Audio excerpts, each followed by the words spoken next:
Good morning. It is now 8 o'clock, so we can go ahead and call this committee on appointments to order. Good morning, colleagues. Nice to see you all. Good morning. So we have just one item on our agenda, and so let's go ahead and get started. The first one is a resolution confirming Mayor Bliss's appointment of Christina Arnold to the Board of Art and Museum Commissioners. Do you have a motion? Support. Okay. It's been moved and supported. Christina had previously served on this board, and Dale from the museum was supportive of her reconfirming.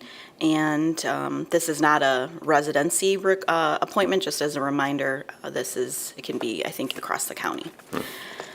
Any other comments? I don't think so. Okay. All those in favor? Aye. No nays, no opposition, it carries, thank you. So that's the only action item that we have today. And colleagues, I've been a little bit out of the office in the last week, so I have not had a chance to connect directly with Daniel, but probably the biggest one that Daniel, I know, shared with us previously, and also Ms. Turkelson have been our planning board. So there was some communication last week with the mayor and some others, right, Daniel, I think, about the planning board. So the good thing is one of the individuals who had planned to leave the board has now decided that they can stay on. So Oh, that's good. positive, That and is good. we would like that person to continue. So really, we're looking at one vacancy that we have right now, Daniel, right? And then one that will happen at the end of the calendar year. So really, we're prepping for two. Or two. Correct. So that's the one that we'd like to highlight. I think the other is, I know there was an email last week as well regarding the Civilian Appeals Board. On this one, we have that there is one opening, but I know Mr. Davis sent an email to myself and Mr. Kwame and Mr. City Clerk, because I can't remember your last name for a second. No, I'm just kidding. This is it. Regarding that there were more vacancies. So Daniel, can you share a little bit about that email? I just want to make sure our colleagues are aware of this, and then let's work together to figure out, to fill those appointments. Yes, absolutely. So there was one vacancy, and the other upcoming vacancies are board members who are continuing to serve but will not seek reappointment. Okay. Once a successor is appointed. Okay.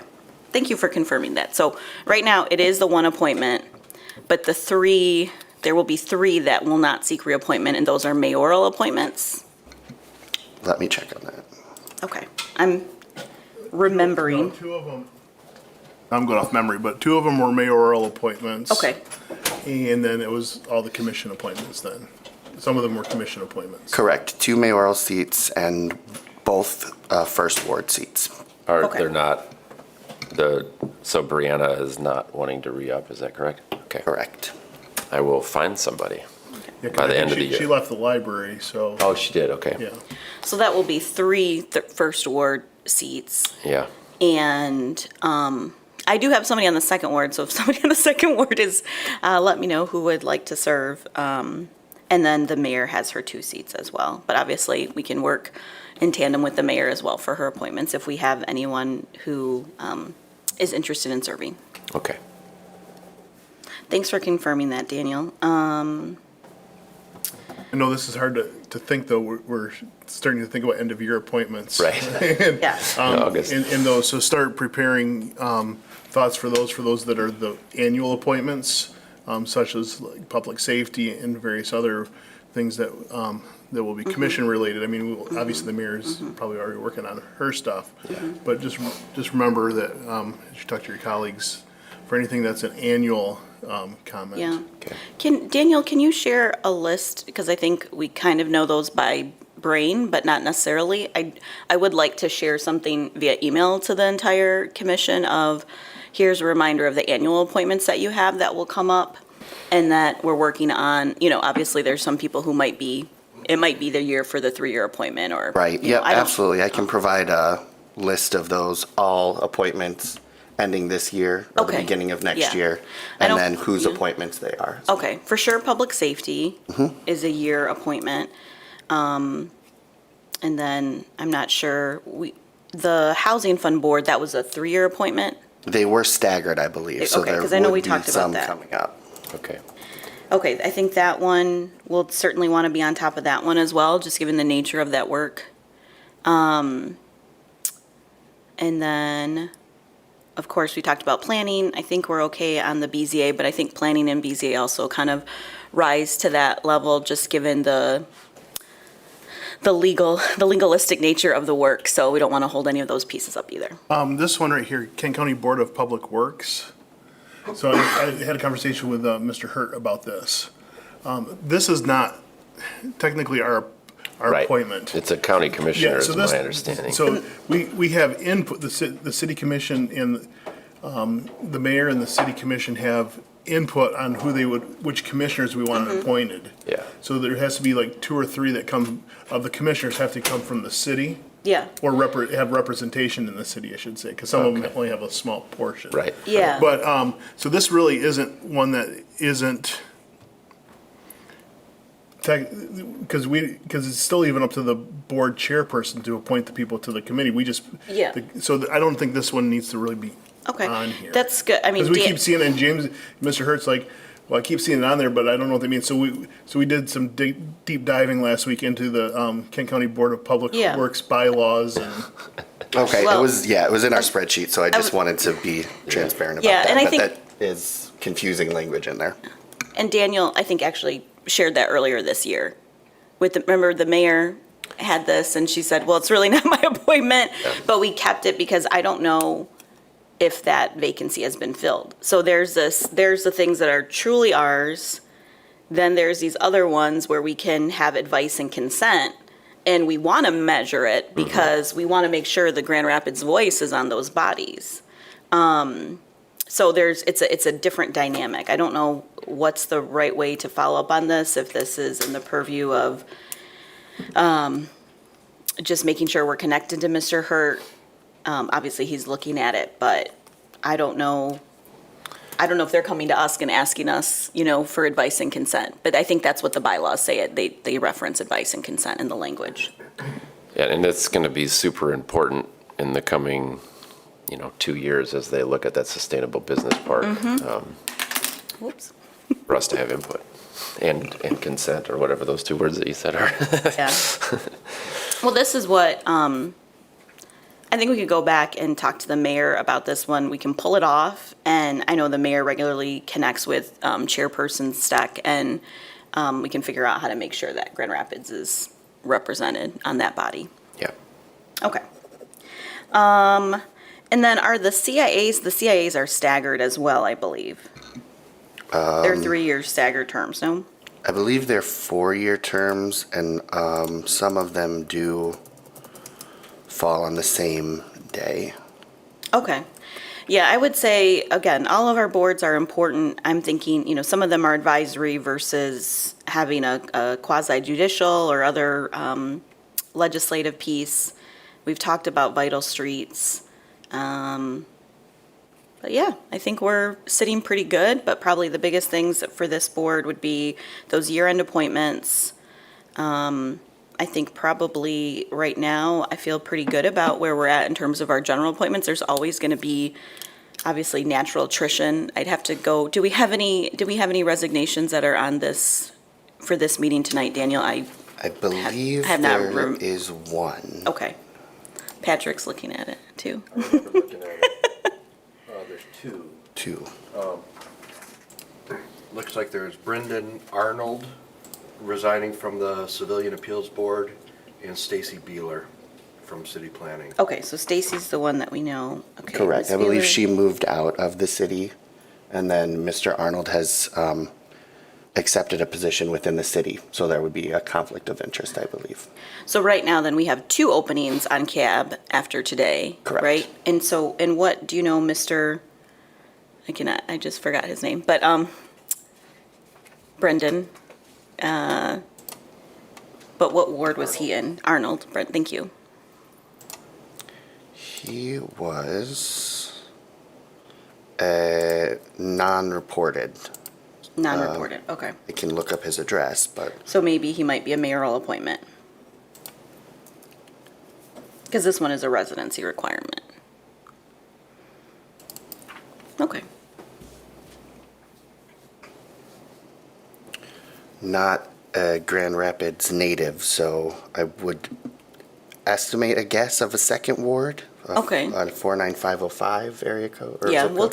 take a 49505. So that might work out for me. Let's, we're gonna have his information here, so let's find that out and let's find where he was representing. And if it is the second ward, I do have somebody who's interested.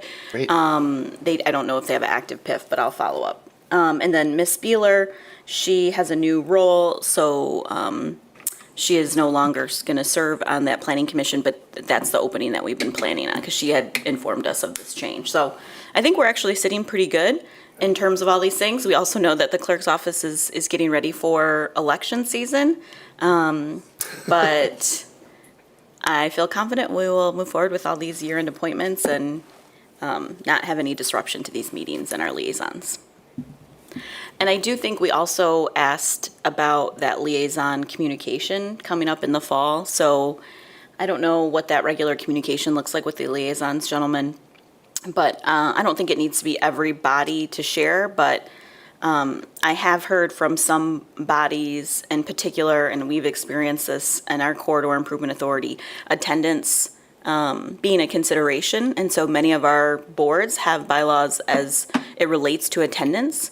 And, you know, we recognize things change, people have different seasons of life, but we want to make sure, especially as we have staff members who are working to develop that, those packets of meetings, information, that we have the quorum at those. So I will want to pull the attendance for the CIA, but I can work with the Economic Development Office to get that, because they're the ones who And would track that. for other boards as well, I believe something was sent in terms of an attendance tracking spreadsheet. Okay. But I can follow up and reiterate with the liaisons that I believe 3 absences in a row or 5 absences in a calendar year are grounds for removal from the board. Okay. It's not something we've done very often in the past, but it has occurred. And then there's an appeal process that can be heard by this body if there's any questions. Okay, oh, we're the body, okay. All right, colleagues, so do we have any other business that you'd like to share regarding the openings? All right, well, thanks so much. We are adjourned at 8:13. Thanks.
All right, good morning, everyone.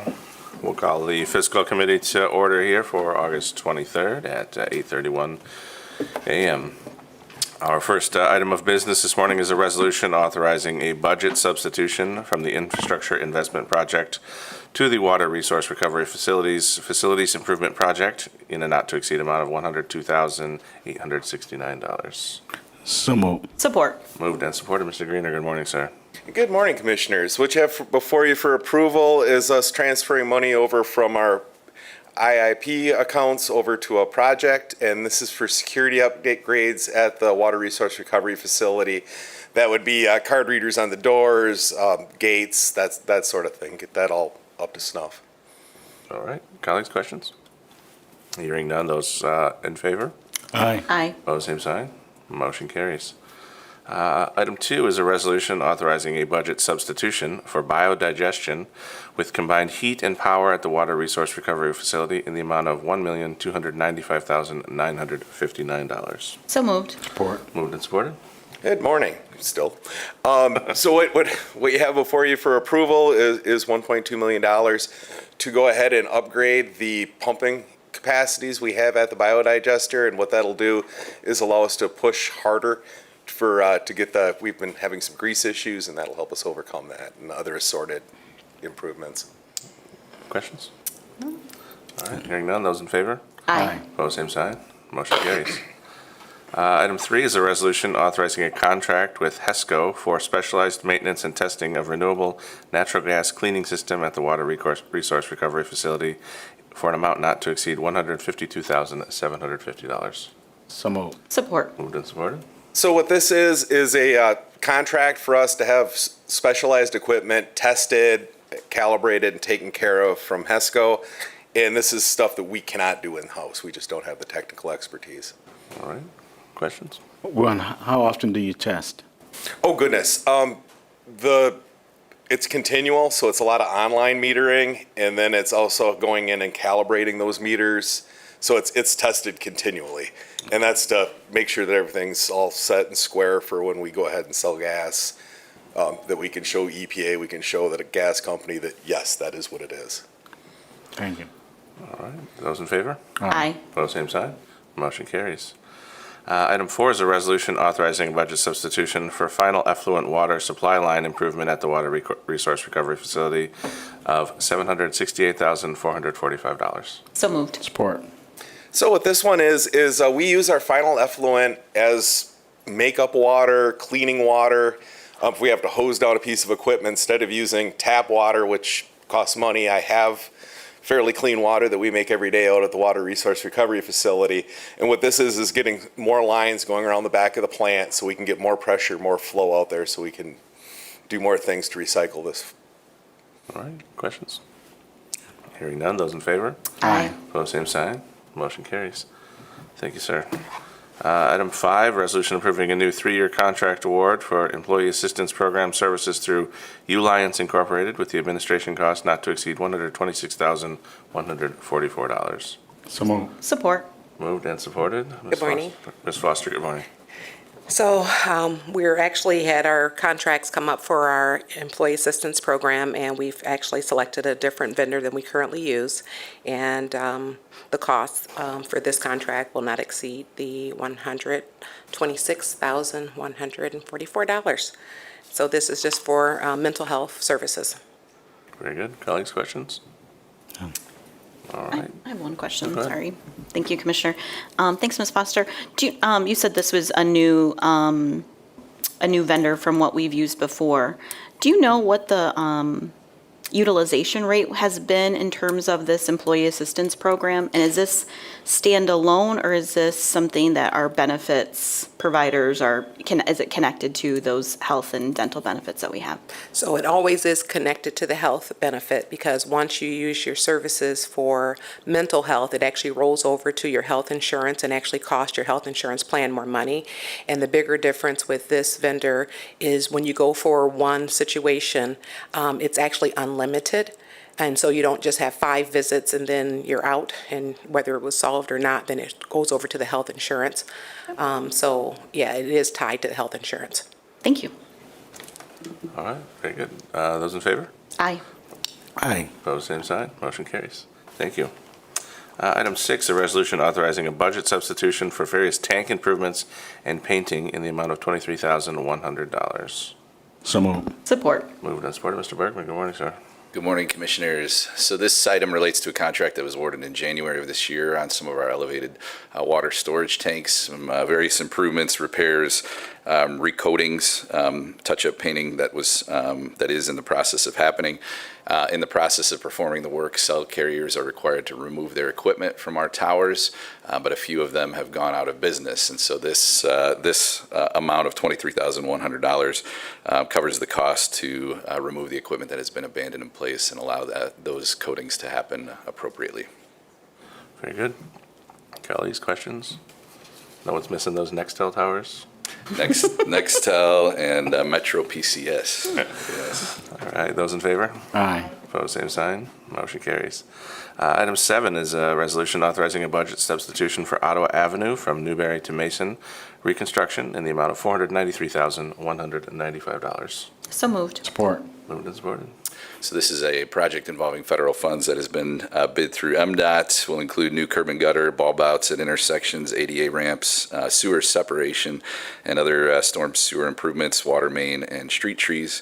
The total estimated cost is $2.77 million, and then included in that is a $784,000 federal aid grant. So the request before you is to move the necessary sewer system funding into place and ask for your approval. Very good. Colleagues? No. All right, hearing none. Those in favor? Aye. Opposed, same sign. Motion carries. Item 8, resolution authorizing a budget substitution for Walker Water Main Looping Project in the amount of $125,000. So moved. Support.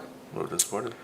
So the City of Walker is proposing to undertake this project involving some system looping on their end, as well as an emergency interconnect for their system to the Grand Rapids system and the Plainfield Township water system. The financing agreement covers $125,000. That's for the design, so this initial stage, and that was approved on June 21st. The cost of that will be recouped through Walker's rate structure, so asking for your approval to move the $125,000 into place between water system fund accounts. Very good. Colleagues? Those in favor? Aye. Opposed, same sign. Motion carries. Thank you. Item 9, resolution authorizing execution of an intergovernmental agreement between the city and West Michigan Regional Medical Consortium for federal FY 2021 DHS grant program. So moved. Support. Moved and supported. Ms. Farley, good morning. Yeah, good morning. So this is just an annual intergovernmental agreement that we bring to you every August for us to be able to place applications for grant funding through the annual Homeland Security Grant Program that's owned by Kent County. So that's managed through their local planning team.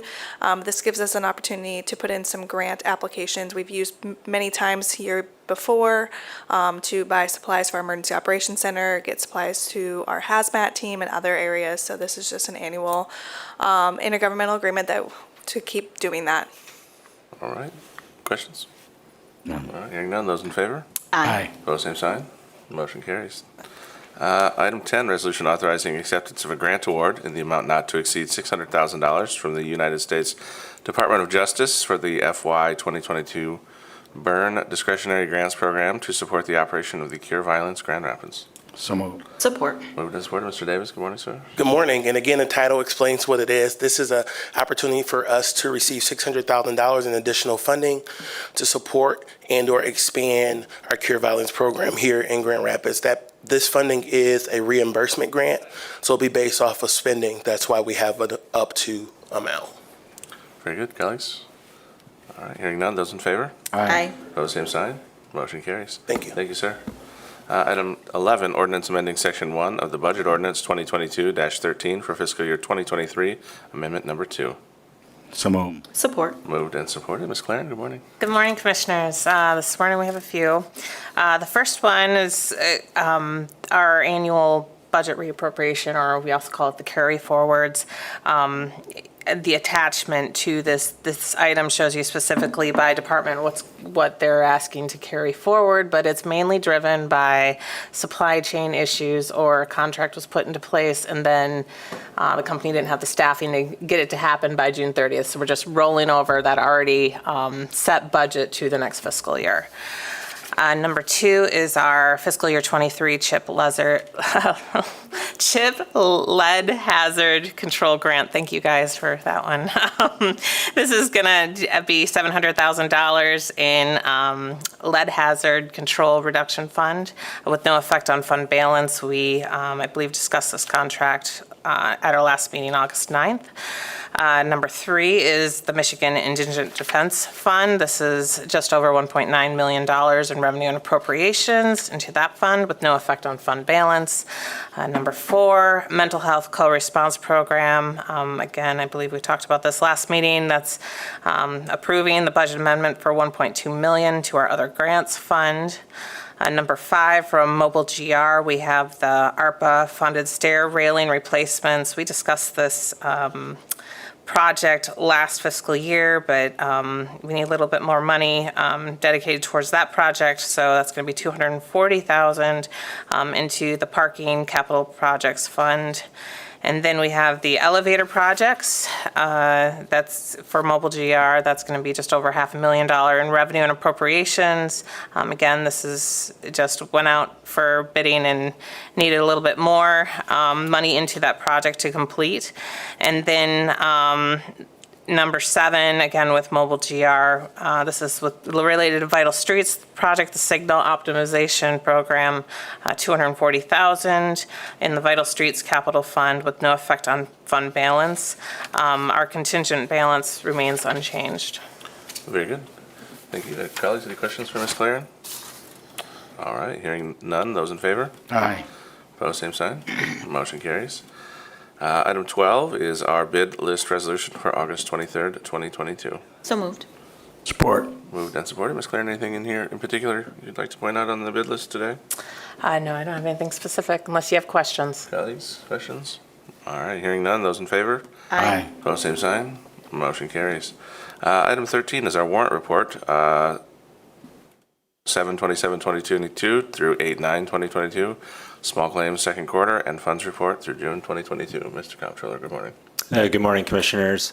So for the first report here, our warrant report for the period referenced, the city released cash payments totaling $139.7 million, which includes $4.7 million for our employee payroll expenses and just over $108,000 for income tax warrants issued during that period. In terms of quantity, that equaled to about 436 income tax refunds and 1,146 accounts payable checks being issued. And as always, the details of all those individual payments that exceeded the amount of $20,000 are included on the following pages. The second report we have here for you this morning is our quarterly small claims report, and that includes a summary of the second calendar quarter of the year, so April, May, and June, and it details the small claims that the city paid out. We paid out a total of 11 claims equaling just over $13,000, and the details of each of those claims are also included in the report as well. And then lastly, this morning, we have for you our June fiscal year-to-date monthly funds report. So this does represent the full 12 months of the FY 2022 fiscal year. One key thing I do want to point out is that these are unaudited figures. So currently right now we are gearing up for our fiscal year 2022 audit, and of course look forward to, as always, presenting the full audited report at year end with the accompanying citizens guide. But just a couple of things, I point out. It's nice to, look at this report and see some of the kind of underlying economic and operational trends that impact the revenues and expenditures in these funds. And, we have nine funds on this report, and, you can kind of see the impact, like in the general fund, for example, higher taxes, some of the receipt of the ARPA funds have driven revenue higher, and actually all of the funds mentioned or noted on this report provide some detail on some of those the sources of those higher revenues, all of which were actually, tracking as of right now, higher than prior years. So that's nice to see. And that concludes the reports I have today. All right, very good. Colleagues, questions? All right, thank you for that. With that, the report will be received and filed. And our final item on the agenda this morning is a treasurer's report for period July 28, 2022 through August 9, 2022. Mr. Treasurer, good morning, sir. Good morning, Commissioners. The nice thing is there's nothing exciting today, so how about that? That's some great news. What we're looking at right now is the fact that our Fed chairman is out in Aspen. He's going to give some comments this week and do a presentation, so we'll be definitely tuned into that to see what he has to say. We are looking at the fact that there's baked into the market right now a 50 basis point rate hike coming in September, but there's still other information that has to come out. We saw that inflation drop from 9.1% down to 8.5%. That is improvement, but it's not anything that I would say is earth-shattering. So there's still got to be more work that has to happen. But with that, we still have $588 million in reserve funds that are earning 1.75%. We're going to continue to see that rise because we're able to invest money out at higher rates. And then actually in our office, what we're focused on right now is a couple RFP processes to really start upgrading some of our services. So with our point of sale system, that as people come in and hit the counters and swipe credit cards, we're looking at increasing and getting better service in that regards. But also our electronic storage of documents for paper checks that we actually process payments in our office. And then I'm also hoping to bring forward to you a cost savings initiative as well going forward that we hope to get initiated pretty soon, that we're actually going to be able to save some money for the city as well. Very good. Colleagues, questions? All right, hearing none. With that, the report will be received and filed, and we will conclude this fiscal committee meeting at 8:47. Thank you, everyone. Thank you.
morning.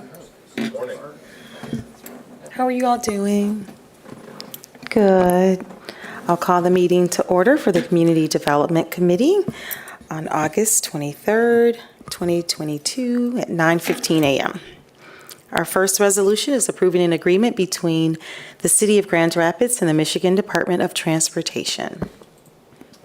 Support. Good morning, Commissioners. So before you today is an annual allotment that we receive from the state of Michigan to basically retime a series of traffic signals. They're not just within the city, because as a reminder, we're the regional provider of traffic signal services for all of Kent County except for the city of Wyoming and portions of Ottawa County. So there's a list of the signals that are attached, and this is the 17th time that we've been doing this. So there's $240,000 in the congestion mitigation air quality grant, and then it is funded with $60,000 of local match from the Vital Streets Capital Fund. Thank you. Any questions or comments? All in favor, signal by saying aye. Aye. Opposed, same sign. It carries. The next resolution is approving a construction agreement and accepting public utility easements for the Savannah at Waterford Village. So moved. Good morning, Commissioners.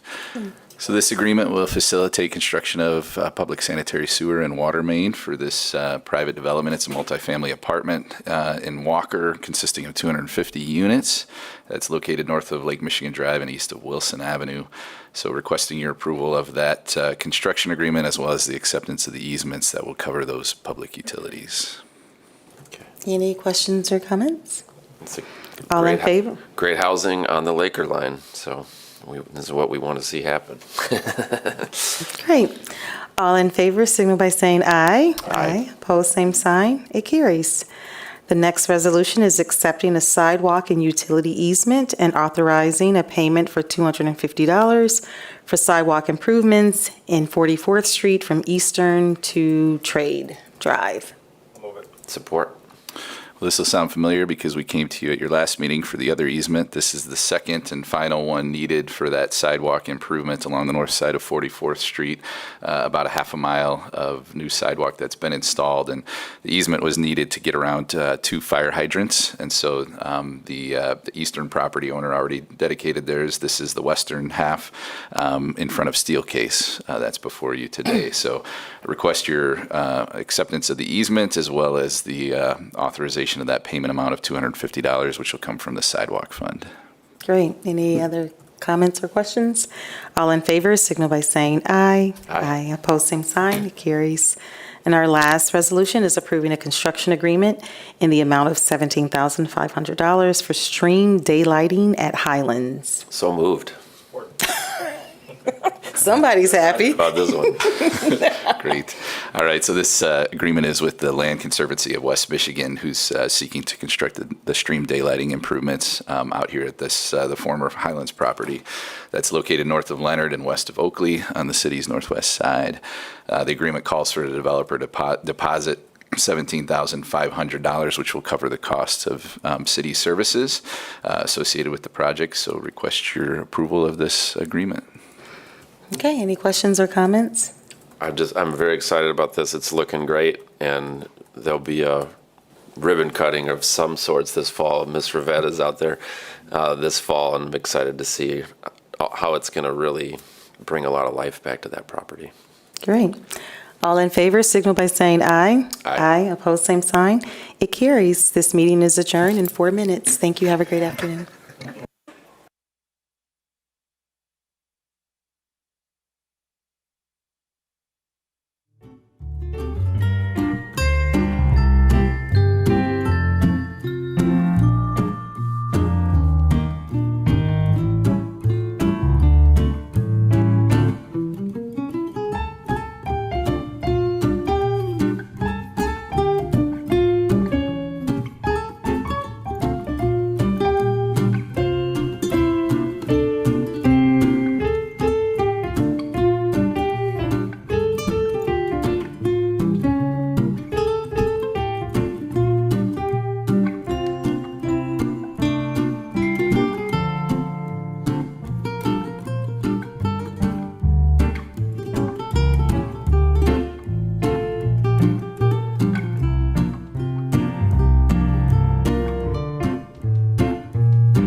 Morning, everyone.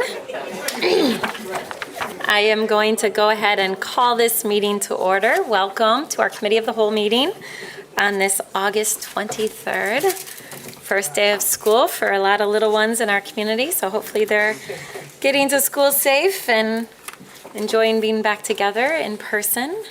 We know that that's really important. All right, seeing all my colleagues are here now, I'll go ahead and get started. Commissioners, we have 2 action items, which we should get through pretty quickly. And then we have a couple briefings. And for the second briefing, we'll be highlighting a number of different topics. So let's get started with the first one. This is a request for Commissioner Isasi to travel to the Michigan Municipal League's convention, which is October 19th through the 21st, and it's there in Muskegon. Can I get a motion? So moved. All right, moved and supported. Any questions or comments?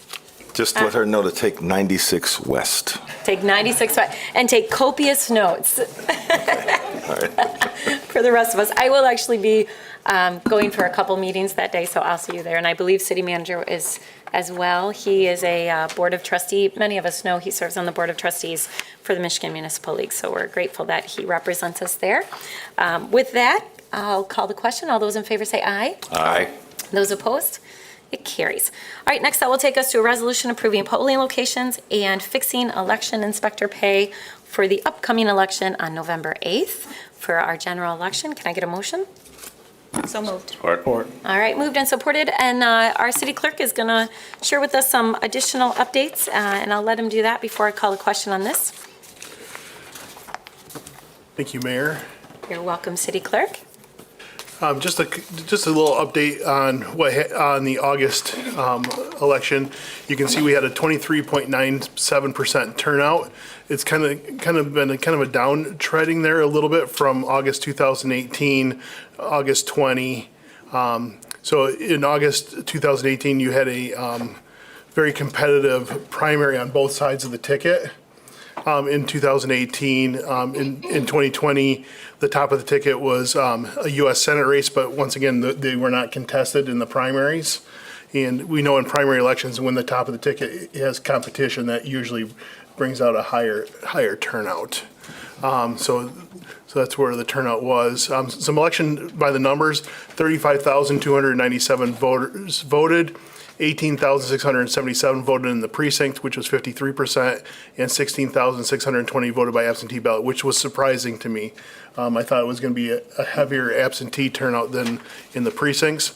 683 spoiled ballots in the precincts, which was average of 9 per precinct, which I think means our election workers were giving actually really good instructions, because the number has been higher in the past, because voters trying to do the crossover voting. We had 66 absentee spoiled ballots. So those are voters who realized they made a mistake and they could get a new ballot. So if you do vote absentee and you know you made a mistake or something happens with a candidate, before the ballots are tabulated, you can ask for a new ballot, and we'll just mark it spoiled and give you a new one.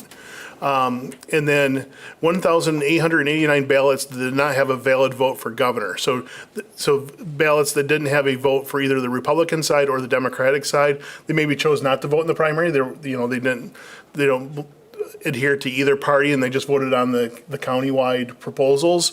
Or most of them, I would imagine, there's no way to check this, but is cross voting in the absentees. We saw a lot of voters that voted in maybe the gubernatorial primary for one party, then switched over to U.S. Congress for another party, and then switched back over. And obviously, those would not count. So I think we try to make those instructions very, very clear on there, but we may have to really make it even more clear for future elections.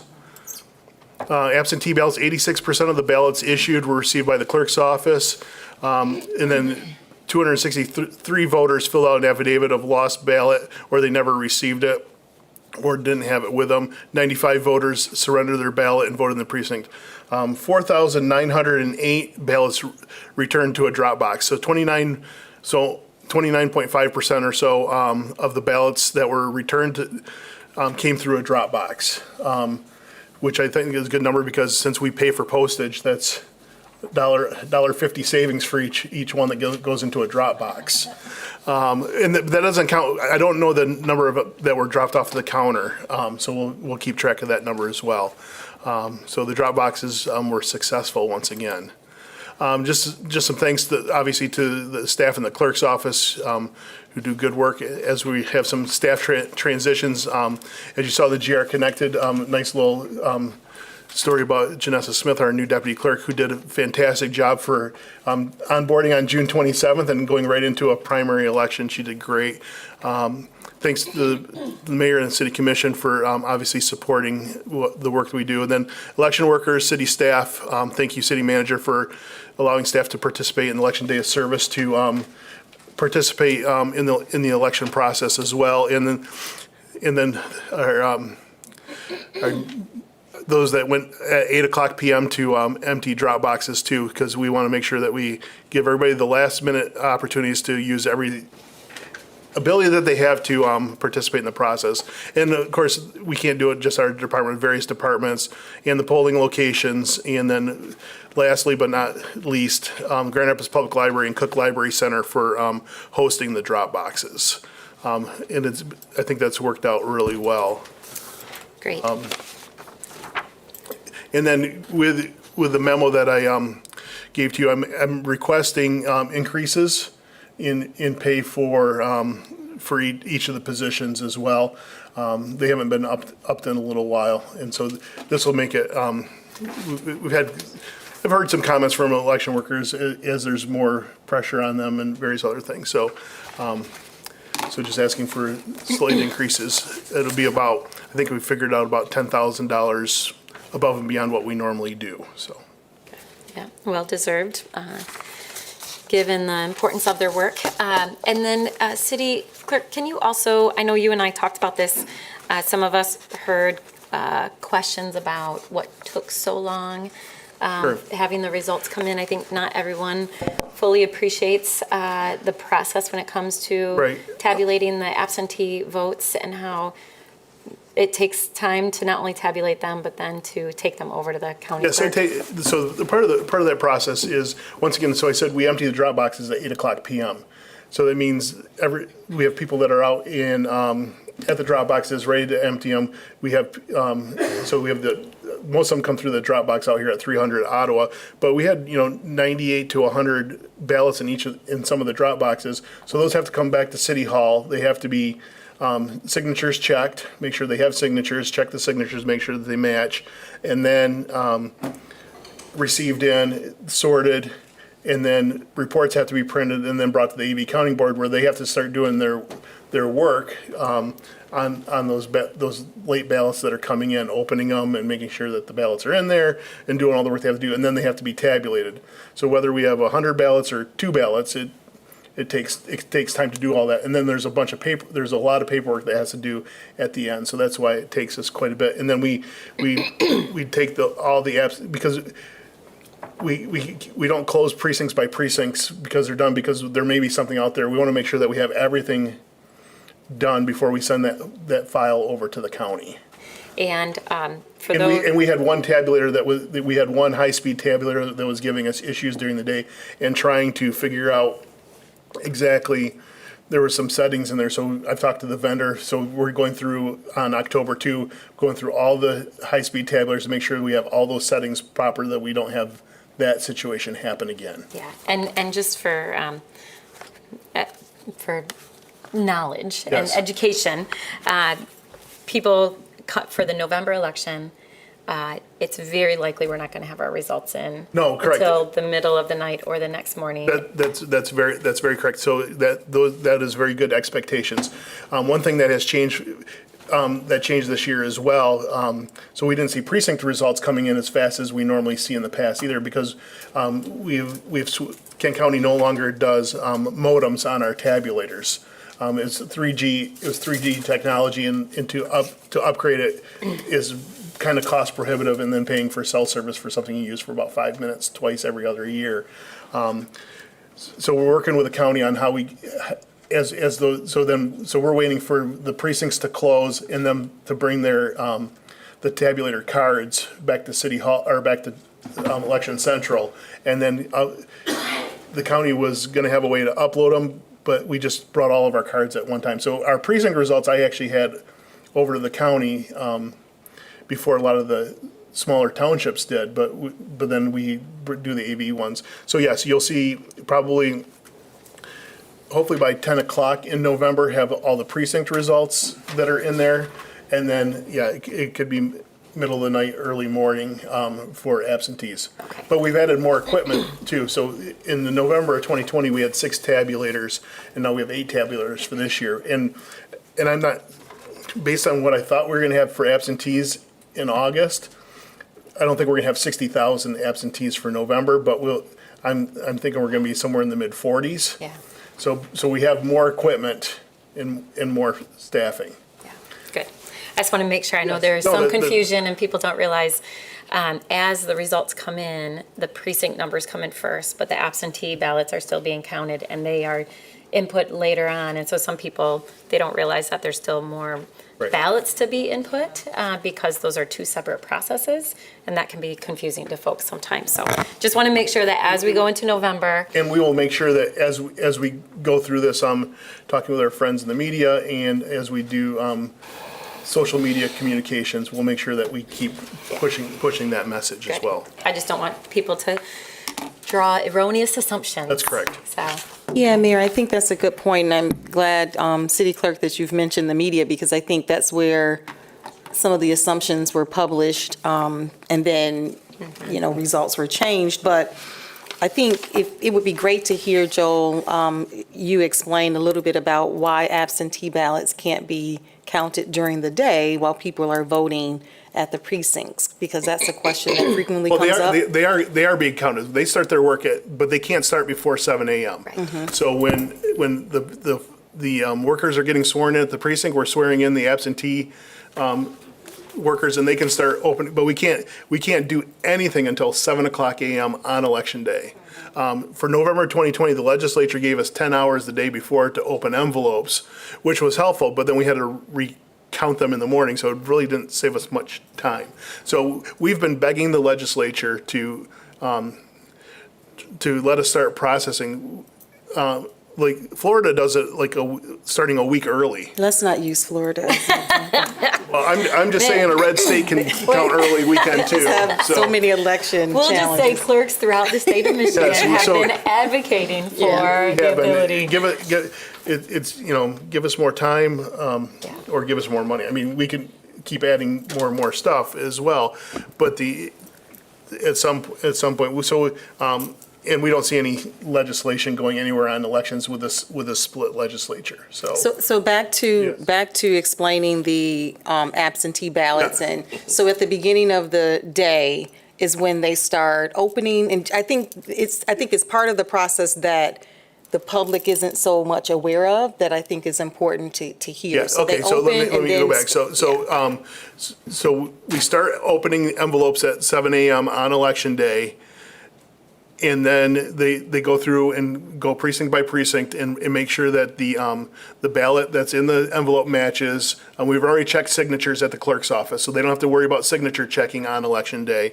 And then we go through, and then those ballots still stay in a secrecy sleeve that just see the stub number. Then so a separate person, separate of the person that has the, removes it from the envelope, then removes the stub, then they hand it to another person, and then they take them out of the secrecy sleeves. That way, no one, so everybody keeps their ballot secret. Then it goes to the tabulators, and then they go through the high-speed tabulators, and then we do digital adjudication. So we have a Republican and Democrat that sit at a computer, and if there's like a stray mark or some other issue, cross-voting or write-ins, then they check that on a computer screen, and so we do digital adjudication that way, and then we're done with the process, and then everything gets sealed up in the night. So we start that at 7 a.m. But once again, so we have everything that we've collected. So when we start on Election Day in the morning, it's everything that we have that's come in the mail, everything from noon on Monday. Then after every collection, the drop boxes we collect in the morning, the mail on Tuesday, all of that, then we bring a second run of ballots in the afternoon. and then we do one final run at the end. So we have like 3 different batches that go to the AV counting board. So sometimes you'll hear 2020 of ballots showed up in the middle of the night. Well, ballots showed up when we did all the processing. So for this August election, I think about 9 or 10 o'clock, somewhere between 9 and 10 o'clock, I brought the last batch to the AV counting board. So then there was like 3 trays of ballots that came. So that's the process. Thanks. I think that's helpful, and we'll continue to do our best to provide that education as we get closer to November so that people have realistic expectations, especially about timing when the votes come in. Clearly, we'll have probably tens of thousands of more ballots, absentee ballots in November versus August. All right, Commissioners, with that, I'll call the question on the resolution before us. All those in favor say aye. Aye. Those opposed? It carries. All right, next that will take us, we have 2 important updates today, and the very first one is on community homelessness response, which we do in partnership with a number of folks in our community. Is Connie Bohatch going to start us off, City Manager, or should I just welcome up Vera and Courtney? Yes, Mayor Connie's unable to be with us here today, so Courtney and Vera will kick us off. All right, well then I'll turn it over to them. Courtney, Vera, welcome. It's good to have you here today to provide this body and the community with an update of the work that's being done, a lot of work in the community around coordinating effective response to serving individuals who are experiencing homelessness. So welcome. Thank you, Mayor Bliss, and thank you everybody for having us today. We appreciate the opportunity to be able to provide you an update. As mentioned, I am Courtney Myers-Keaton, and I am the director of our Continuum of Care. So as a reminder for those of you who may not be as familiar with what a continuum of care means, every community who receives HUD funding to address homelessness, whether that's homelessness prevention or homelessness response, is required to be associated with a continuum of care. And the Grand Rapids Area Coalition to End Homelessness serves as Kent County's continuum of care. So our mission is to make homelessness in Kent County rare, brief, and non-reoccurring. And we do this by providing community leadership and building capacity in our homelessness response and prevention system through cross-sector engagement, collaborative planning, education, and equity-focused solutions. We currently have over 60 partner agencies, and I would say that we generally work predominantly with about like a dozen or so that are heavily involved within the continuum of care. Our current initiatives that I'm going to speak about today include prevention coordination, the COC program competition, and then also our COC equity results team, which they are using CERT as the acronym. Might be confusing for some of you who are more familiar with disaster response. However, this is the term that they chose when they organized this throughout the state. So just a quick overview of our latest point-in-time count. Each year, we are required to conduct a census of who is unhoused. So either they're in shelter or they are staying in a place not meant for human habitation. This is really just a snapshot of what is happening on any given night in Kent County. We generally conduct this in the last Wednesday of January every year. However, this year, we did have another peak in COVID, and as a result, we had to push it back to February in order to do the point-in-time count. So as you can see, unfortunately, we have seen a trend since 2018 of an increase in homelessness.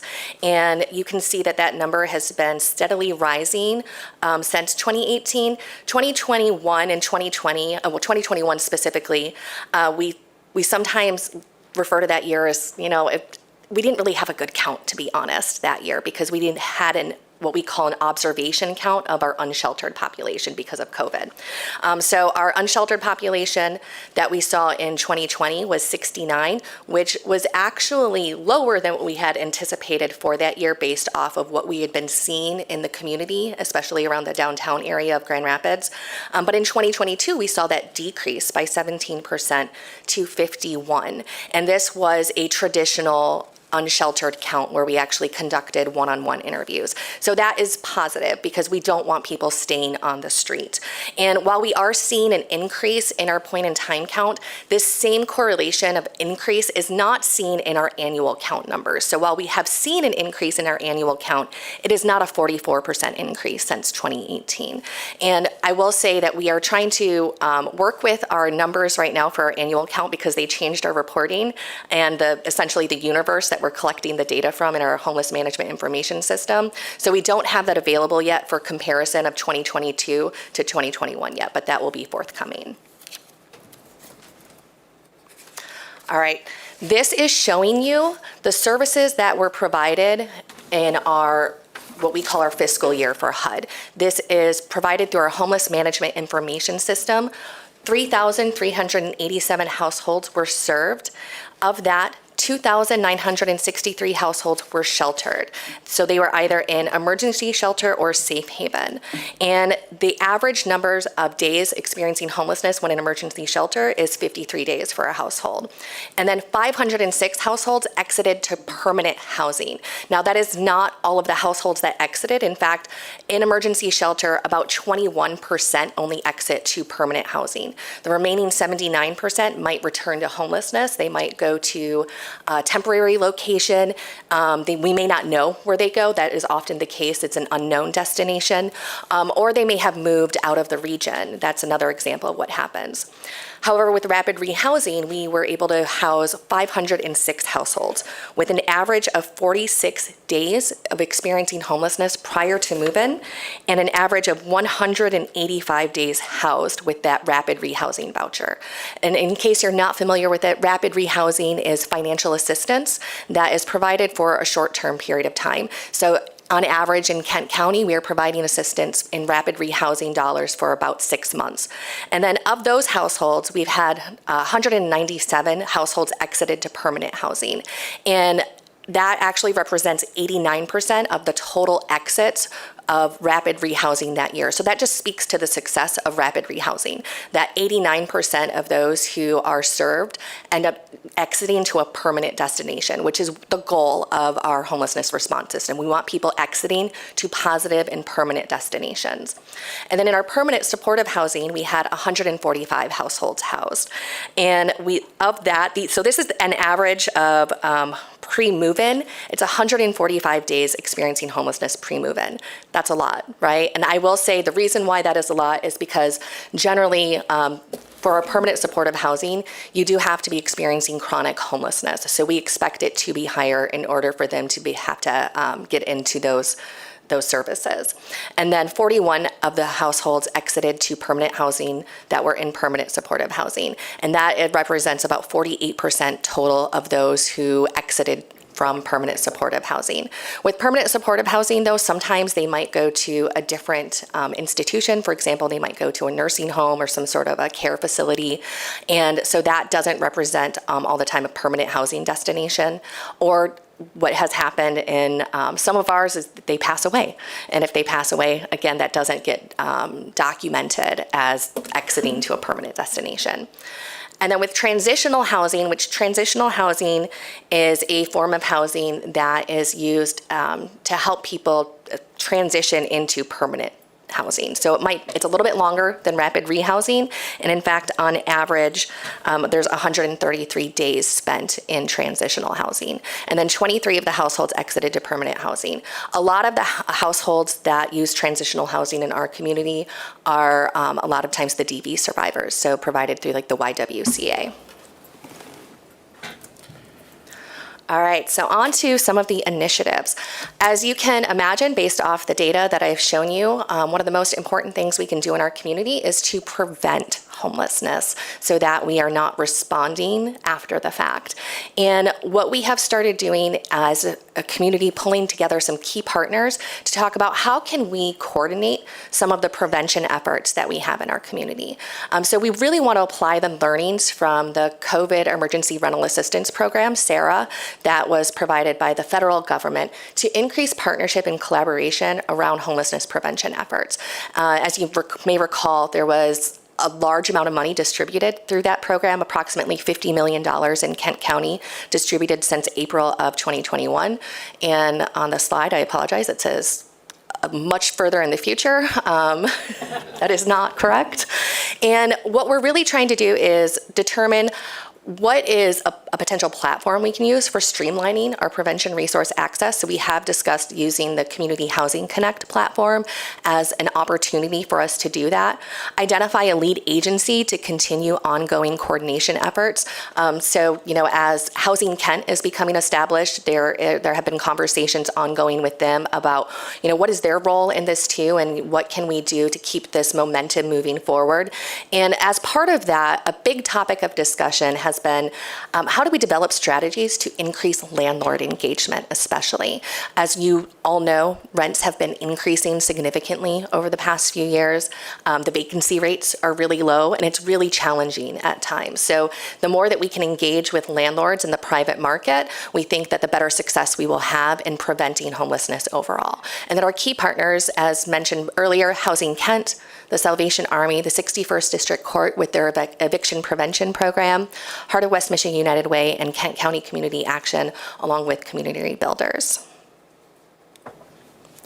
And I just wanted to be able to provide you an update as well on the dollars that have been spent through the COVID emergency rental assistance. This is the dashboard. It's county-wide, and I will say, unfortunately, we couldn't disaggregate it for Grand Rapids specifically because the program manager is out on paternity leave. Congratulations to him and his family. However, we know that the trend has been about 70% of the households and the funding have gone to residents in the city of Grand Rapids. So you can see that it's approximately $50 million total, with almost 10,000 people assisted and 5,000 assistants per person, or 5,161 assistants per household, so not much of a difference there. And the majority of it has gone towards rental assistance, with some of it going towards electricity, water, heating, sewer, so the utility portion of it. And then some of the demographics that we've seen, 14.2% have been Hispanic or Latino, and then 56.3% are Black, African American, 24.8% white, and then 13% other or multi-race, and 5.9% opted out. So we do have overrepresentation of people of color who were accessing these resources. And then this brings us to our HUD COC program competition. This is an annual funding application that we have to provide to HUD. It provides funding for efforts to quickly rehouse homeless individuals and families. It is an annual local competition process initially, and then we have to submit our application as a community, so it's our collaborative application to HUD to compete with other COCs across the country. Our current funding is approximately $7.6 million total, and what that covers is the majority goes towards permanent supportive housing and rapid rehousing. And then we do have about $1.8 million that goes to joint transitional housing and rapid rehousing. That is one project type where you're going to use it either for transitional housing or rapid rehousing. And then $500,000 goes towards supportive services only, which those are specific to the implementation of our coordinated entry process and providing like the intake services and the assessment, that sort of thing. And then $100,000 is to support our homeless management information system.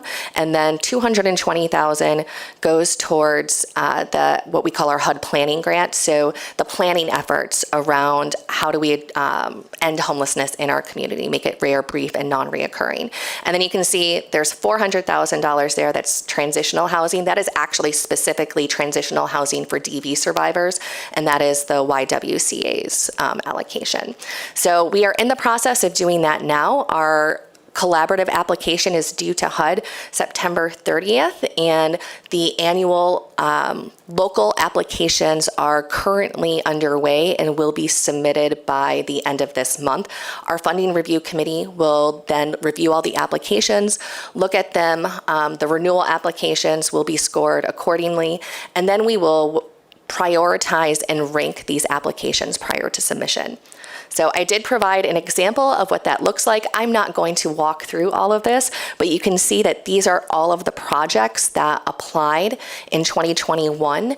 And I will say 1 through 19 are all funded projects. 20, 21, and 22 were bonus projects for 2021 that were not funded by HUD. So we do get the opportunity to apply for bonus funds every year. This year, we have up to $856,000 that we can apply in bonus projects. So that can be either DV-specific projects or those permanent housing projects, such as rapid rehousing and permanent supportive housing. And then lastly, I want to talk about our COC Equity Results Team. This is a statewide partnership to really create and implement a racial equity strategic plan to transform homeless service delivery systems through a racial equity lens. So the COCs across the state are working with the Michigan Coalition to End Homelessness in order to create their own individualized plan to address racial equity in their community. Because we know that there are disparate outcomes and that we have an overrepresentation of people of color in our homeless response system. So in 2021, for example, 60% of individuals in our homeless response system were either Black or African American, compared with 10% of our Kent County population. And then 36% were white in our homeless response system, while in Kent County, 80% of our population is white. So we know that at the front door of our system, there's already disparity. And so what we want to do is ensure that we are not perpetuating those disparities to have even more disparate outcomes. So we have been working with a consultation coach, and we are going through these 3 phases that are listed. Right now, we are in the assessment and learning phase. We just conducted our data analysis, and we will be moving into system mapping and then action planning and racial equity strategic plan development. Once we move beyond that, we will then go into implementation and sustainability, including an evaluation. Our key partners are actually individuals. So they act as ambassadors between the local COCs and the CERT team, if you will. They raise challenges, concerns, the need for resources, they share progress updates, and build shared accountability for the racial equity plan in our community. They're really involved in engaging in knowledge and skill building, and then also work to understand the inequities and root causes of the disparities. The goal of this is to center lived experience as we develop these strategies, and in fact, it's crucial that we have members with lived experience involved in this process. We heavily believe that in our community, you shouldn't be making decisions about people without them. And so this has been a way that we are able to work with not only members with lived experience, but our frontline providers who sometimes are not as heavily involved in the systems planning work. And so that process is currently underway. We have an implementation plan and timeline of approximately another year before we are completely finished. And our plan is to keep providing updates to our COC membership and also to the community as they become available. So I'd expect to see that data analysis pretty forthcoming. And now we will move on to Vera Beach. Thanks, Courtney. Welcome, Vera. Good morning. Thank you for having me. I'm very excited to be able to share some of the outcomes and the policy implications of some of the projects that you've all been involved in making sure happen within our community.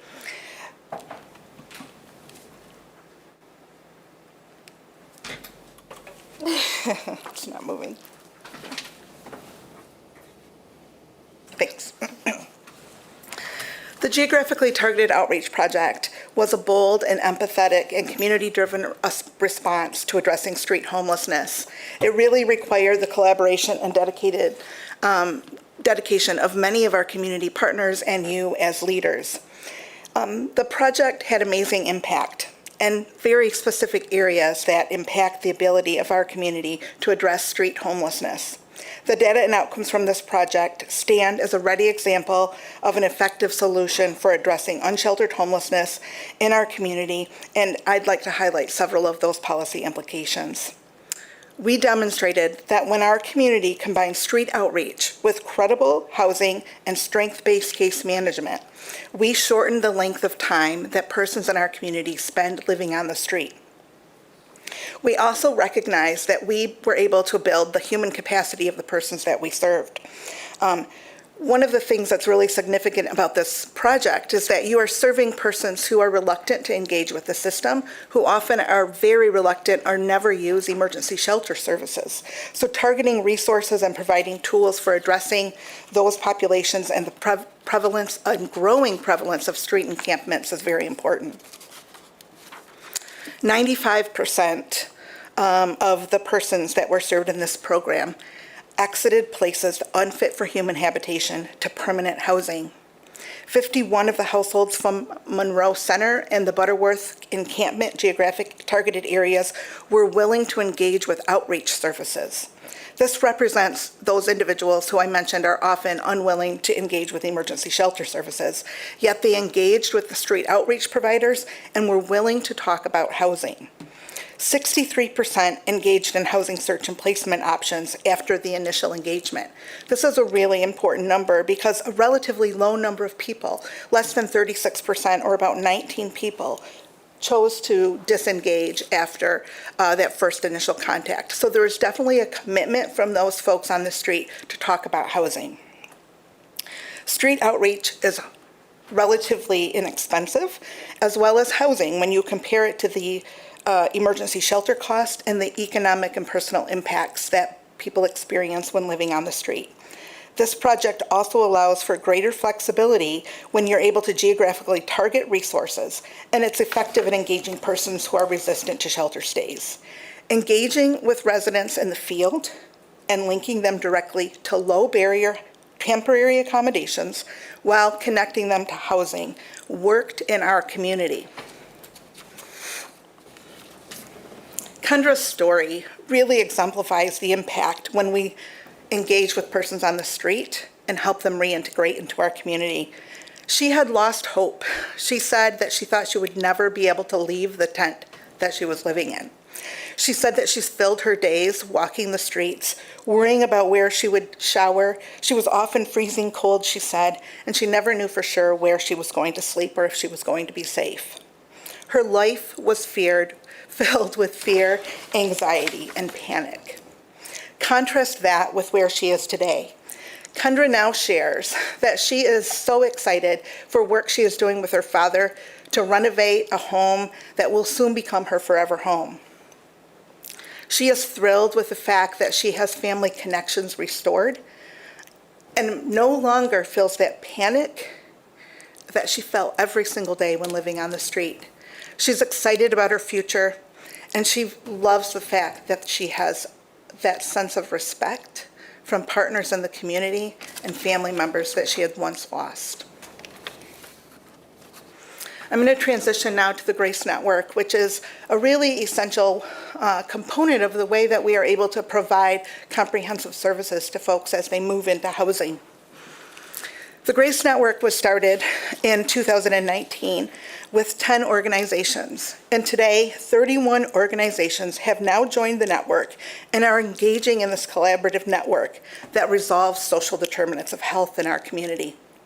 Collectively, the group has resolved over 7,200 needs. This is the first and only closed-loop, cross-sector referral system in our community. The top needs identified by consumers who are using the system are food, housing, mental health services, and income and employment services. You see the list of key partners, Community Rebuilders, Spectrum Health, HealthNet, Grand Rapids Community Foundation. Those were the first organizations who really invested in this effort. And to know that we have 31 organizations participating today is really amazing. The network really brings measurable value to our community. Through this broad network of cross-sector partners, we have shared metrics, shared governance structure, strong leadership, and this effective closed-loop referral system, which means we know not only when the referral is made, but what is the outcome of that referral. All things that are really important in identifying what is effective strategies in our community, but also important in helping us identify unmet needs and where there are gaps in services for people. The network currently uses a platform called Signify. This software vendor is shutting down operations in June of 2022, and our network must move to a new platform or shut down. The 31 organizations on the network remain committed to keeping this operational. The network includes that assistance I mentioned with housing, access to public transportation, access to employment, affordable healthy food, but it also drives wellness and education for children in low-income areas and communities of color, as well as health insurance and public benefits. The network is an effective way to manage coordination of services and reduce cost and support of service programs as well. We hope the city will continue to see the value of this network and support the next steps as we move the network forward into 2023. You may recall that the Grace Smart Home Project was a National Wells Fargo award-winning project. We are pleased to share that we've been able to expand that program to include 7 modular units built on what were once vacant city lots. Today, we have some serious supply chain issues that are impacting the delivery of those units, but we are really looking forward to the day when those are delivered. The supply chain issues are particularly around windows and the ability of the companies to have staff to build, employees to build the units. But as they come on board, the unique piece of this project is that each one of those homes will be equipped with an iPad that allows consumers who live in that home to identify their needs on demand, connect to that network of service providers, and get their service needs met. Community Housing Connect is another really important initiative. It was launched in 2020 as an effort to really enhance the ability of our coordinated entry system and reduce the number of families who are coming into the system, shorten their length of time spent in homelessness, and ultimately get our community to family functional zero, which means that homelessness for families would be rare, brief, and non-reoccurring. Since the program started, initially we had about 20 households using that web-based access point on a monthly basis. Today, those numbers have risen all the way up to 270 on a monthly basis. So one of the things that this really evidences for us is that when you allow consumers to identify and assess their own needs and wants, and then make an appointment that will fit their schedule, their engagement in services and their ability to resolve their needs really increases. We saw incredible support from the consumers who used the system and the providers who used the system. And that really led us to this desire to expand on the system and make sure that we could use it for all persons experiencing homelessness. And so we are now embarking on phase 2 of Community Housing Connect, which we're calling CHC 2.0. And what that will do is allow us to revamp our entire coordinated entry system with this technology and be able to serve all persons experiencing homelessness. Key partners really driving this work are listed: the Fry Family Foundation, the City of Grand Rapids, the Jander Noah Foundation, DeVos Family Foundation, Housing Kent, the Continuum of Care, and Kent County also has funding for this project pending. And finally, Family Functional Zero. One of the really important efforts when we are trying to get to that point of making sure that family homelessness is rare, brief, and non-reoccurring is making sure that we can identify those families in our community who are experiencing homelessness. We want to identify them, identify their service needs, and then be able to serve them as quickly as possible. The Family Functional Zero by name list is now up and running. 648 families have exited from that list to permanent housing. 272 families remain on the active by name list. The one thing that the by name list does for our community is identify a service for those persons, whether or not there is housing available at the immediate time. So 70% of those persons are enrolled in supported solutions, which provides them the support of a staff person, a housing specialist who can help them with a housing plan and help them really maintain their safety and their health and well-being while they're waiting for a permanent housing destination. And 30% are in a permanent housing project. And what that means is they've been enrolled, so they may be in the process of searching for housing, or they may have already found housing, but they're waiting for inspections and things like that. So to be able to see that we've already been able to house 648 families, and we have 30% of the 272 who are actively engaged in permanent housing placement is really incredible. So there was a lot of projects in there and a lot of information. We are very thankful for your commitment to this work and looking at housing as a solution to homelessness. So thank you for your service and all that you do for our community. Thanks, Vera. Thanks, Courtney.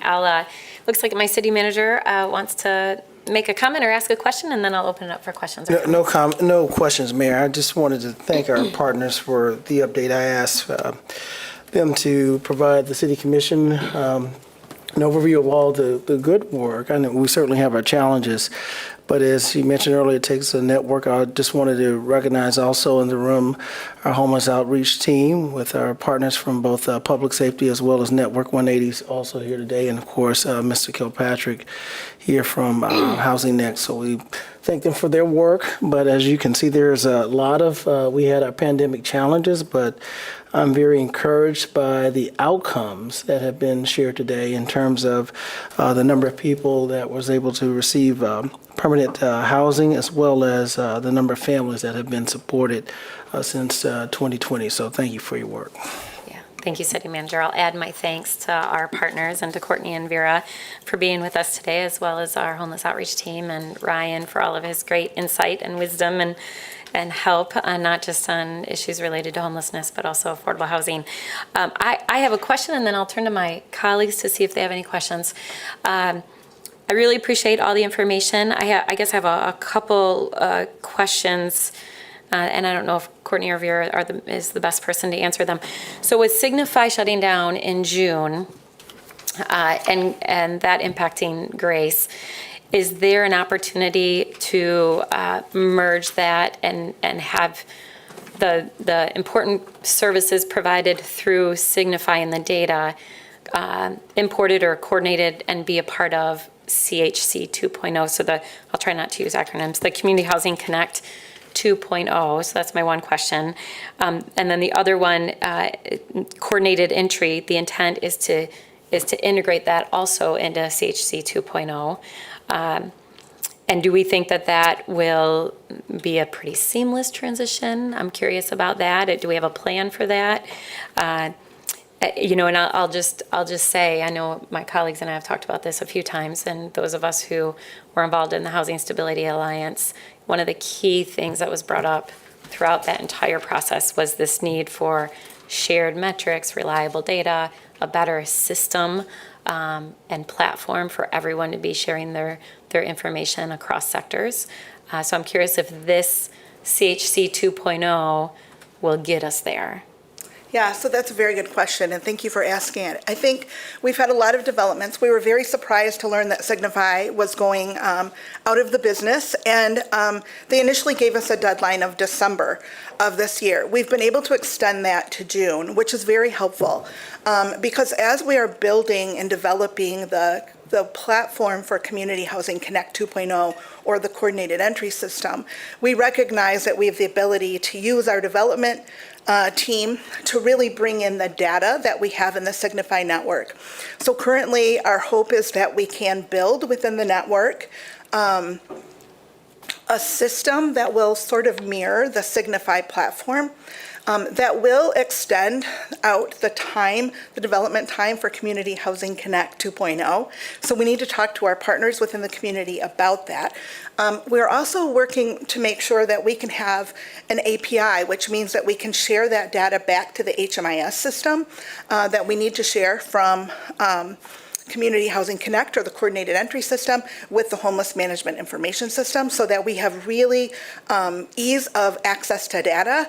And we're working with Housing Kent to make sure that they are in a position to be able to share out that data with the community as a whole, along with the continuum of care.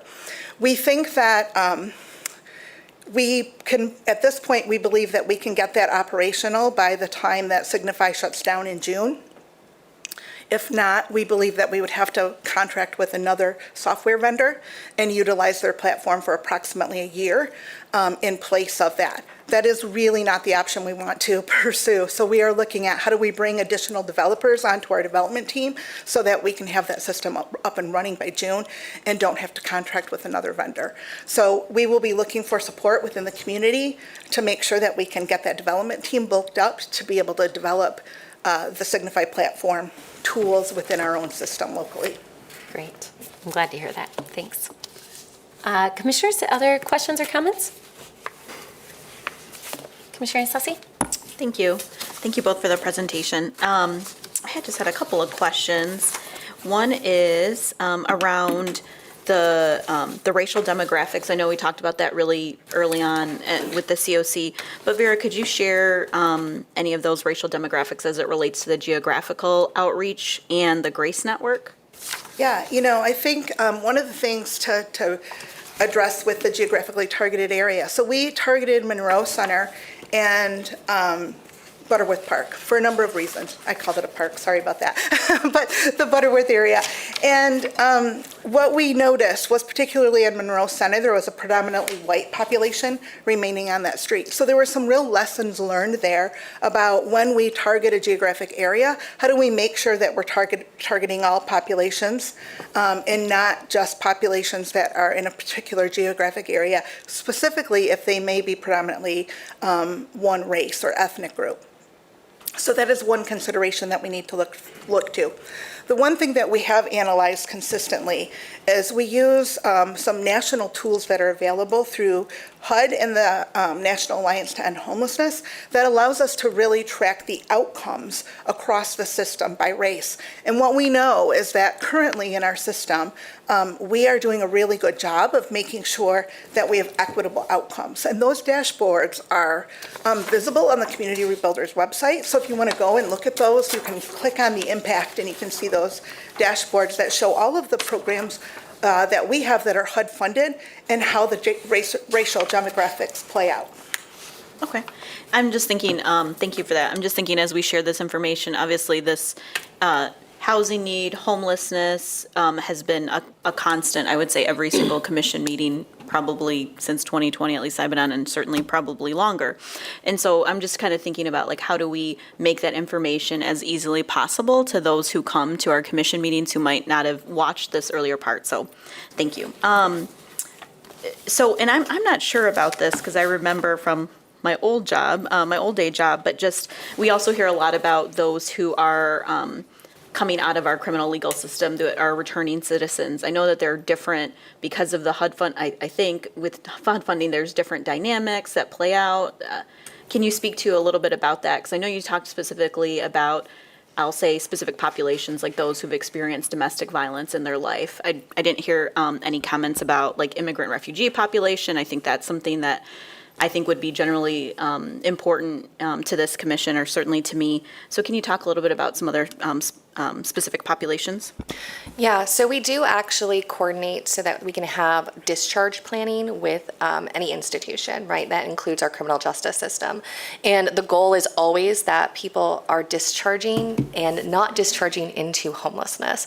And so we encourage them to be able to like have housing plans with those individuals as well prior to their discharge date. Now, if they are being discharged into homelessness regardless, then there is coordination with our shelters as well. They work very closely with them. But there's also resources in our community too that are available for them. And I will also add that as it pertains to the criminal justice system, I think that is an area that we can do a better job as a community and that we are working towards, especially in our current application to HUD. That is a topic of conversation. And then as far as like the refugee and immigrant population, I'll address refugee first because there is an Office of Refugee Resettlement. Generally speaking, they already have funding attached to them when they come into our community and are assigned a caseworker through one of the refugee organizations where they are actively searching for housing. However, the continuum of care was heavily involved in the hotel placement of refugees from Afghanistan when the U.S. withdrew from Afghanistan because we did have a large refugee population come into Kent County from Afghanistan. So we were coordinating with MISHDA to receive the funding, and we had a couple of our partner organizations within the COC that actually provided the hoteling for them temporarily while they were working with the refugee organizations to identify housing in the meantime. And then I will say the immigrant population, it's kind of the same as we just want to do better outreach in general.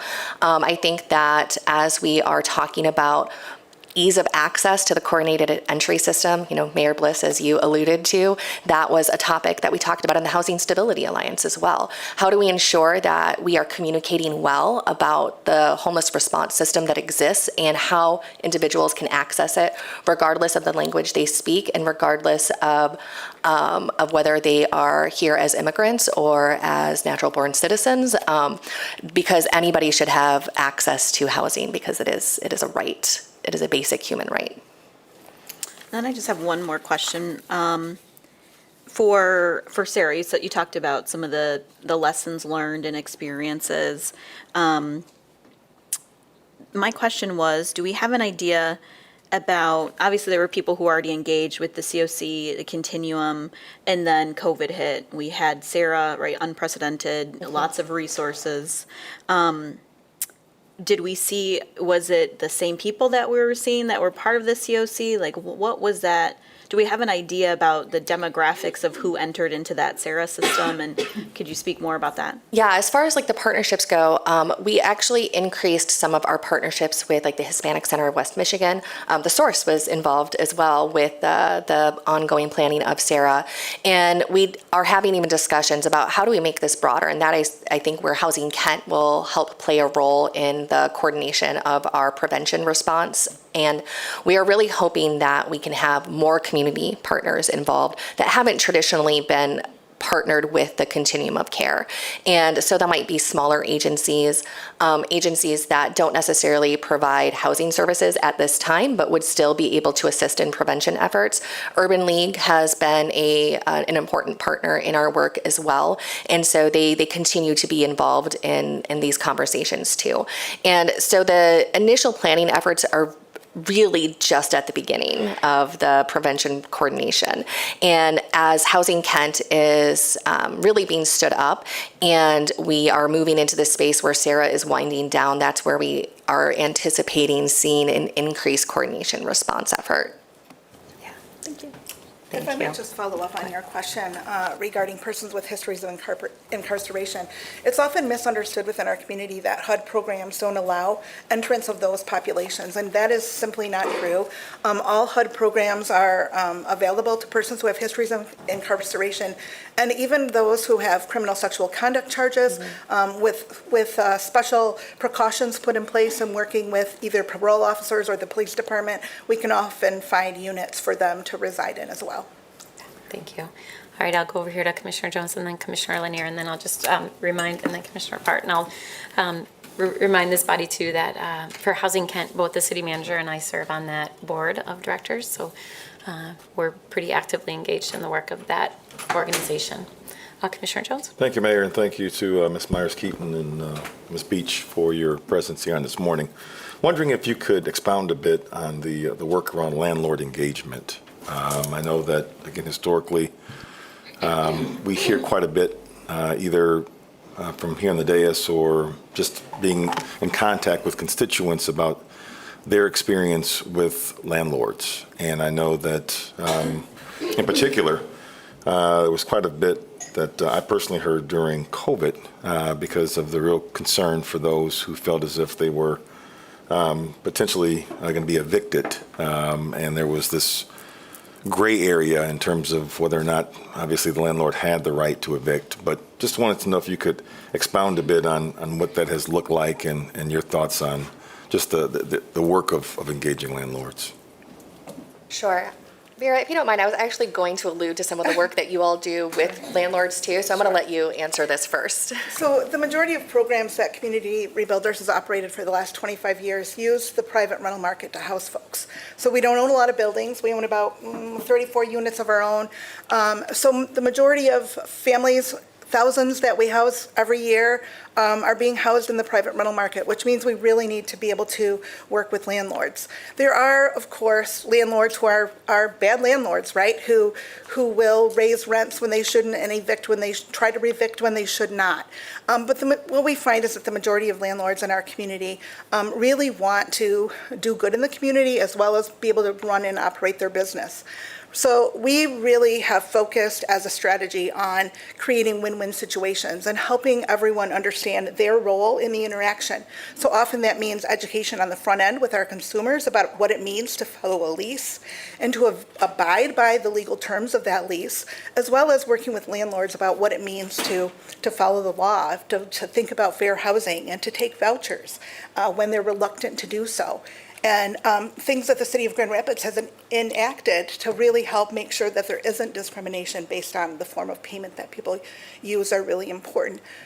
We find that that dialogue is critical to building that landlord engagement. There's always going to be situations where it goes wrong. The important piece is to be able to come back to that landlord and that consumer and create a win-win situation with all of them. Sometimes that means the landlord taking responsibility for something that they've done that is not helpful, or maybe even maybe it's not illegal, but it's still not helpful in the situation, and having that discussion, as well as helping the tenants understand what their rights and obligations are as well. Yeah, and that's essentially what I was going to speak to, is that really it's about having that third party that can work with both to help really illustrate the benefits and also make sure that we're providing good education to both parties, both the tenant and the landlord. And then one of the examples I was going to bring up was when we had the emergency housing vouchers initially come out, there were providers who were literally just going to landlords and dropping off like goodie baskets and providing some program explanations as a proactive approach to encourage them to allow for the residents to be able to live there and use their vouchers at their units. Thank you. Commissioner Lanier, and then Commissioner Repper. Thank you, Vera and Courtney, for being with us this morning, and thank you for the thorough presentation. I have a few questions, and one of them actually starts with, and maybe this is more for the city manager, to provide like a step-by-step of what happens when someone is losing shelter. I think personally, a number of organizations I'm affiliated with, and even my personal household, has contributed to keeping and preventing people from living in their vehicles within the last 7 days. And so, this homelessness, when we think about, some of the things that are listed here on slide 4, it starts when someone is losing their home, where they're living, and the next step may be going to a relative's home and sleeping on a sofa, for example. And I think trying to tell that full story and then what services exist step by step, I think will help to publicly tell that story, will help people to know what to do.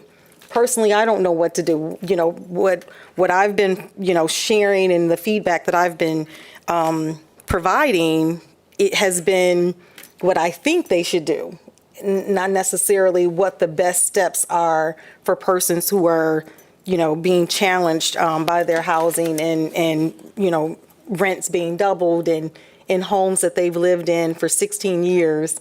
And now they're finding themselves, a week before school is starting, living in a hotel with their children. And so if there's a way to quickly do that, talk about what those steps are, I think it would be helpful, because people do watch the meetings, and it may be helpful to know like what those steps are and what to do. So that's the first question. I can ask the rest of them now, and you can jump in and respond, or I can stop there. It's your option. Yeah, I think for families, going to communityhousingconnect.org is their first step.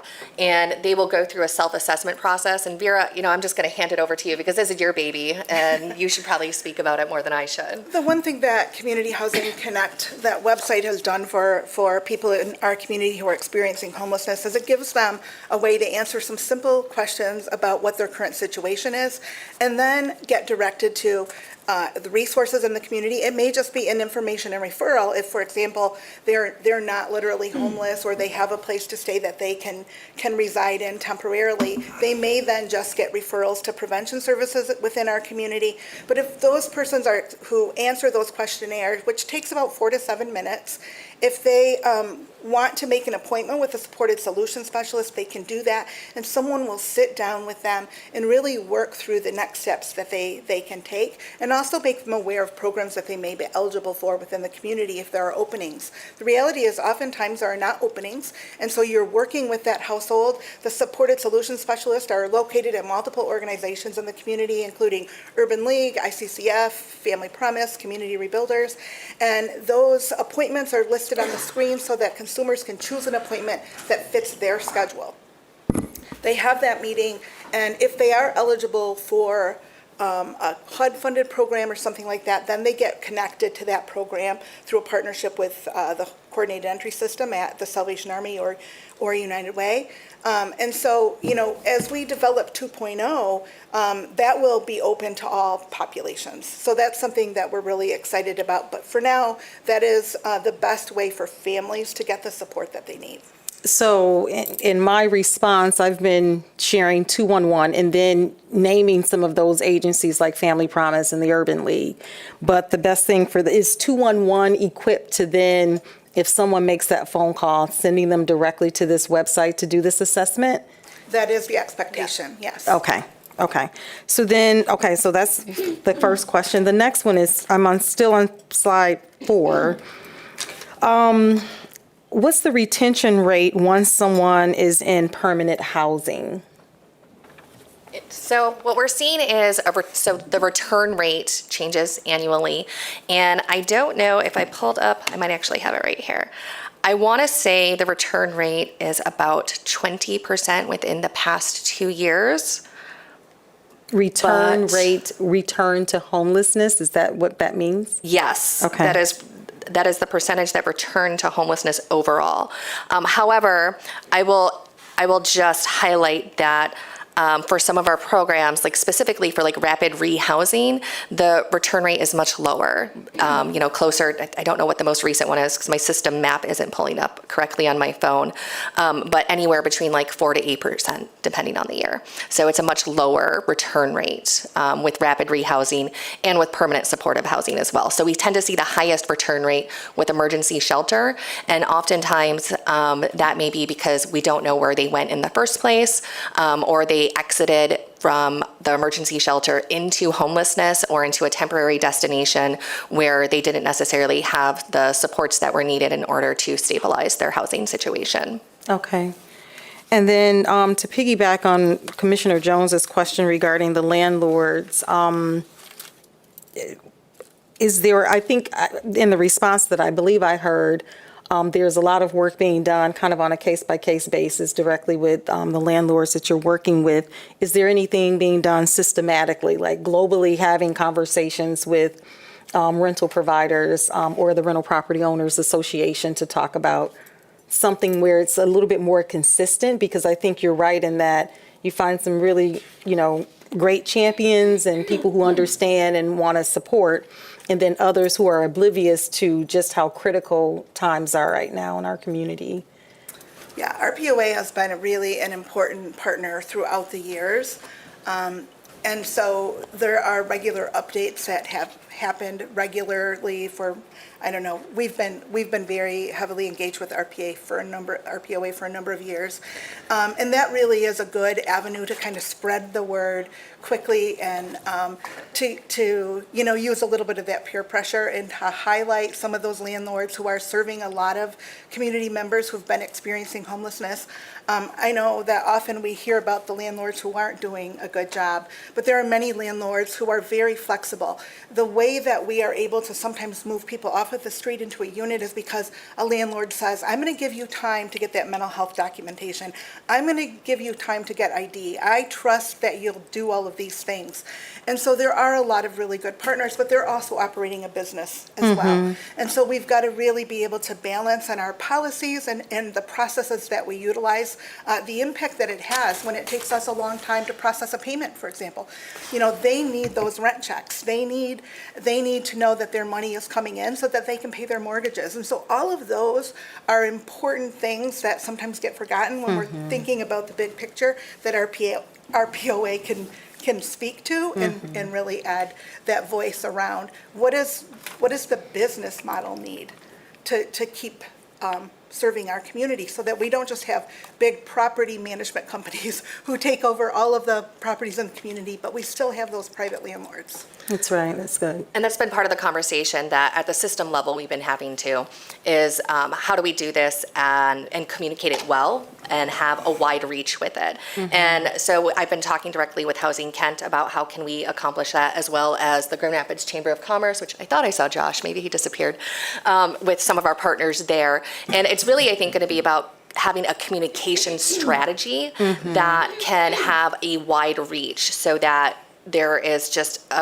increased awareness, and also increased awareness specifically of the benefits. Yeah, thank you. And then I think the Sarah chart here on slide, I think this is 6. You know, it's great to see this, but it's also scary to see this. If $50 million has gone into this community in 1 year, what's going to happen when Sarah ends at the end of this year? And at the same time, you were seeing numbers increase with homelessness. And so, you know, I'm wondering if there are any predictions about what happens after December 31st, after the second round of Sarah is done. Yeah, and you know, that's something that we noted right at the onset too, that we were going to get all this funding, then it was just going to go away, and what do we do when that cliff happens? I will say that the decline rate has been steadily increasing over the past couple of months especially, and however, we haven't necessarily seen like a huge uptick in evictions. So not as many people are being assisted with the Sarah funds, and we aren't seeing a large uptick in evictions either. So that's some good news. I think what might end up happening is people might have to be a little bit more resourceful, which I hate even having to say that word, to be honest. But they might have to lean on some of their natural supports for the time being. And hopefully we are able as a community to come together and through this prevention response effort that I've been discussing, be able to really identify what are the strategies that we can employ in the immediate term so that we can have an effect now. And that includes working that cross-sector engagement, right? So we need to be working with workforce development, with transportation, with partners across the community so that we can ensure that people don't end up in unstable situations that could potentially result in homelessness. Yeah, and I think the reality too is that Sarah $2 are not covering rent from, I think, March or April until now. Correct. And so those are the persons who are, you know, on the verge of probably being evicted. And then my next question, and I think it may be, it's almost the last one.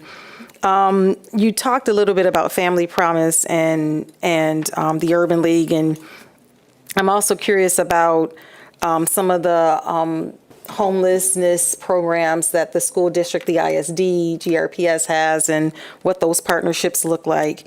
And then I'll just connect this with my last question about the providers providing services. So if we're seeing that there's a disproportionate number of people of color experiencing homelessness, who are the people serving the people of color, and what do those people look like? And the agencies that exist, what do the staff look like that's providing services? Because sometimes inequities exist when there are inequities in the systems that have been designed or receiving dollars to impact people of color. Yeah, absolutely. And that is part of that racial equity analysis and strategic plan that's being developed across the community and throughout the state as well. And so we don't have the strategies developed at this time. That is the next phase of that process. And additionally, when programs apply for COC funds in their renewal applications or new applications, we do ask those questions. We ask a lot of questions around DEI and, you know, what are the strategies that they have internally? What are the trainings they provide internally? What does staff representation look like compared to the population that they serve? And so we are raising these questions now in the hopes that as we continue to move forward, that we are intentional about the strategies that we develop so that we don't further perpetuate the inequities that exist. And then the other question about Family Promise, Urban Link, I'm sorry. Yeah, just as I was looking at some of the. Tools, thank you. Yeah. Yes. So the McKinney-Vento coordinator for the ISD actually serves on our steering council and our executive committee. And so she's heavily involved and communicates the work that is happening on the ground, both to the COC and also to the homeless site liaisons throughout the county. Okay. One of the things, just to follow up on that you can all do that can really help when you're talking with organizations and supporting them, is ask to see their equity dashboard. It is very easy for organizations to use that HUD tool that allows them to put their information about the people they're serving into this amazing spreadsheet and documentation that will spit out reports for them based on the persons that they're serving. So asking people if they're aware of that and encouraging them to use it is really important. Yeah, thanks. Thank you. Thank you so much. I appreciate all of the responses. Yeah, thank you. All right, so I'm going to go to Commissioner Repart and then Commissioner Moody, and then we'll close this briefing and we'll get to the next briefing. So I know we have guests here who are ready to provide an update on our next briefing. Commissioner Repart? Yeah, thanks, Mayor. Thank you to both of you and all of your effort. You just work so tirelessly, and I'm so grateful for it. The numbers are rising, but so is our effort, and I'm also incredibly encouraged by the city's effort and thankful to the city manager for your support of the HOT team and our homelessness coordinator, because there are just layers upon layers of this, and there's needs at every level, and all of it needs to be addressed. And so I'm just so encouraged by the emphasis on coordination, on outreach, and on data, and making our decisions based on data, because that's really going to help us to zone in on the effective solutions that are working. I have two questions, and I also just want to make sure I serve on the Kent County Community Action Governing Board with Commissioner Lanier, and I just want to give kudos to that KCCA team for spending all that ceremony on time, which allowed us to get another $15 million, which is available through September at least, but probably into the new year. So I just want to thank their team. They worked really hard to hit those targets. The two questions I have really are, and I know the answers to both, but I'm asking them for everyone else. But can you just share a little bit about how the FUSE program connects with the I'm going to blank on the new terminology. Functional Zero? Yes. Yeah. Well. Yeah. As well as the Community Housing Connect database system. That's one question. And then we have this Family Functional Zero in front of us. Can you just share with us what the gap is for us to accomplish Family Functional Zero that remains? All right, so let's start with FUSE. FUSE stands for Frequent User Systems Engagement, and it really identifies those who are accessing multiple systems, right? So maybe they have frequent engagement with mental health care facilities or emergency room use or hospitalizations. And then additionally, they are experiencing homelessness. So oftentimes they are chronic and have some sort of identified disability. Oh, and I should also add frequent engagement with our criminal justice system as well. That is another factor in there. And so what we've been able to do is work with the state of Michigan to be able to pull names of those who meet a specific criteria. And I don't remember off the top of my head, but it's like so many ER visits, so many days spent in jail, et cetera. And then cross-reference that with our statewide HMIS to pull out the names, and then we cross-reference it with our list locally to identify, like, are we missing anybody? Is there some specific outreach that needs to happen so that we know who is most at risk and most vulnerable in our community? Now, as far as it relates to the CHC 2.0 development, I'm guessing that's probably like in the works, and I don't know, Vera, if you have an answer for that yet. I think the important thing is to recognize that through CHC 2.0, what we want to be able to do is ensure that when there is an opening by a service provider within the community, that we can quickly pull from that by name list the person who's highest priority and fill that open bed across the community. And that's something that can happen seamlessly, that doesn't happen seamlessly now, that we're excited to see in the future.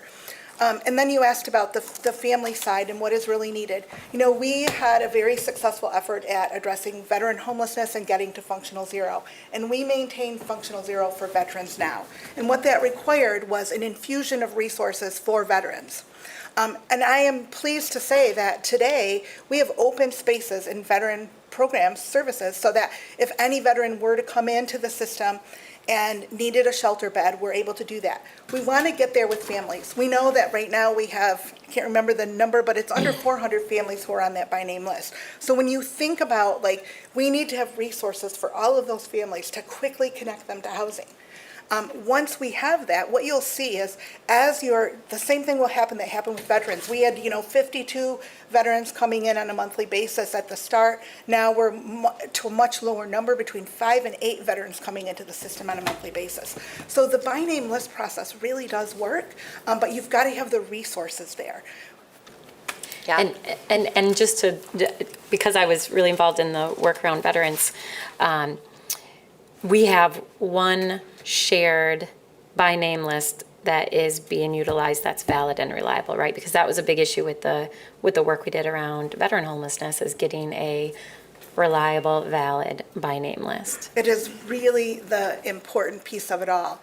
And that takes partnership and bringing community people together and saying, hey, what are you seeing? Who are the people you're connecting with? And doing those by name list meetings where you're really vetting the list and making sure that everyone is on it that should be on it, and that if there's anybody on it who shouldn't be because of maybe we haven't had contact with them for the last 3 months, then we remove them from the list. And those are all really essential steps that must take place. Great, Thank you. thanks. All right, I'll turn to Commissioner Moody, and then we'll close this and move on to our next presentation. Well, thank you. I'm going to be very brief, so you won't get 1,000 questions from me. First of all, I want to thank you, as Commissioner Rappaport said, for the work that you guys have done. I really appreciate it. I definitely like the dashboard. And I just wanted to ask a question in reference to the emergency rental assistance, where a number were denied, like 5,934 were denied. But I want to know that out of that 5,000 that were denied, did any reapply? And if they did, what was the process of reapplying, and what was the process of them being denied? Yeah, so they are able to reapply. Obviously, it's not recommended they reapply unless they know they become eligible again. There was actually this period of time where there were several, I don't even know how many hundred, that were denied because they didn't meet the eligibility requirements. And then a couple months later, the eligibility requirements changed and they became eligible. And as a result, what we did on the back end is we looked through all of those denials and we sent them emails and letters to let them know that the eligibility requirements changed and encourage them to reapply if they still needed assistance. So that was made available to them. Now, as far as the exact number that reapplied, I don't know that that is captured in that system, but we do know that many do reapply, especially if it was communicated to them that they became eligible again. So there's no possibility that you will be able to know in the future if they applied again or not? I can take that back and ask if that is something that we're able to dig up. As I meant, the program manager would have access to that actual database, and he is out right now, but I believe there's one other person that I can connect with that should be able to log into the system, and we can look into that, and if we can, I will make sure that it's sent to the commission. Great. Thank you. Thank you. All right, thanks, Commissioner. All right, and with that, I'll thank you both again for not only your work, but for providing this really great presentation today. So thank you so much. Thank you. Thanks. All right, next I'll turn to our city manager, who also serves on the board of Art Prize, and let him tell us about this next presentation. Thank you, Mayor. We're glad to have several presenters for the next presentation, where we have our largest event of the year in terms of experience, our Super Bowl of Grand Rapids, with 500,000 people who will be in our community, and we're excited every year to partner with Art Prize and our Special Events Office and many others. And what we'll hear from today is an overview of what's happening to an art prize, also things that are happening in our events office, as well as a new addition to the experience with Tech Week as we partner with Smart Zone, as well as other area entrepreneurs. And I see Ms. Pittman is at the podium there. Thank you so much, City Manager. Thank you so much, Mayor, City Commission, staff, guests, for having us here this morning. We're so excited to talk about the special events that will be taking place in mid-September. We're especially excited to welcome the Art Prize team here, and we have another surprise with Tech Week coming up that you'll hear more about as well. So Craig Sears, Director of Art Prize, I'd like to invite you up here to tell us more. This one here. Thank you. Welcome. Thank you very much for having me. It's been a pleasure to see the city come to life last year when we brought Art Prize back, and appreciate the City Commission's support and the support of our public partners. This year for Art Prize, as Mark mentioned, is kind of our Super Bowl, where we welcome a little over 500,000 people, about a $33 million impact as of a 2017 study. And we'll actually be updating that this year, courtesy of our partnership with Grand Valley. So this year, our core elements, art is the star, always has been, always will be. We are seeing tremendous applications and art that comes in this year. It has been elevated more than ever, and very excited to see that it really take over the city. Our community engagement, we've really been very intentional in locking arms with a lot of community partners and figuring out ways to elevate the overall experience, not just from an Art Prize perspective, but how do we engage with the different festivals that may take part in the same time boxed event that Art Prize is. So our education events, so Education Days this year is a much more robust program. It's got a digital element with a magazine that can be used year-round from a programming partner that we have called Cultivate here in Grand Rapids, as well as in-person programming, which includes, is it pronounced docent? Docent tours, thank you. Docent tours, as well as panelist discussions and live art activations for students and educators to take part in during Art Prize. We've also been very specific in activating different areas of the city, which includes each of the 3 wards. Specifically activating the 3rd ward in 2 separate activations, MLK Park as well as McKay J.C.'s Park, and doing events around each of those art activations. Our digital components this year include the addition of a new category for art, as well as our new website and the interactive map that visitors can use during the event to really get the most out of their experience with the city, the art, the artists, and the venues of Art Prize. How it all works, I'll cruise through this because I think you're all veterans at this point.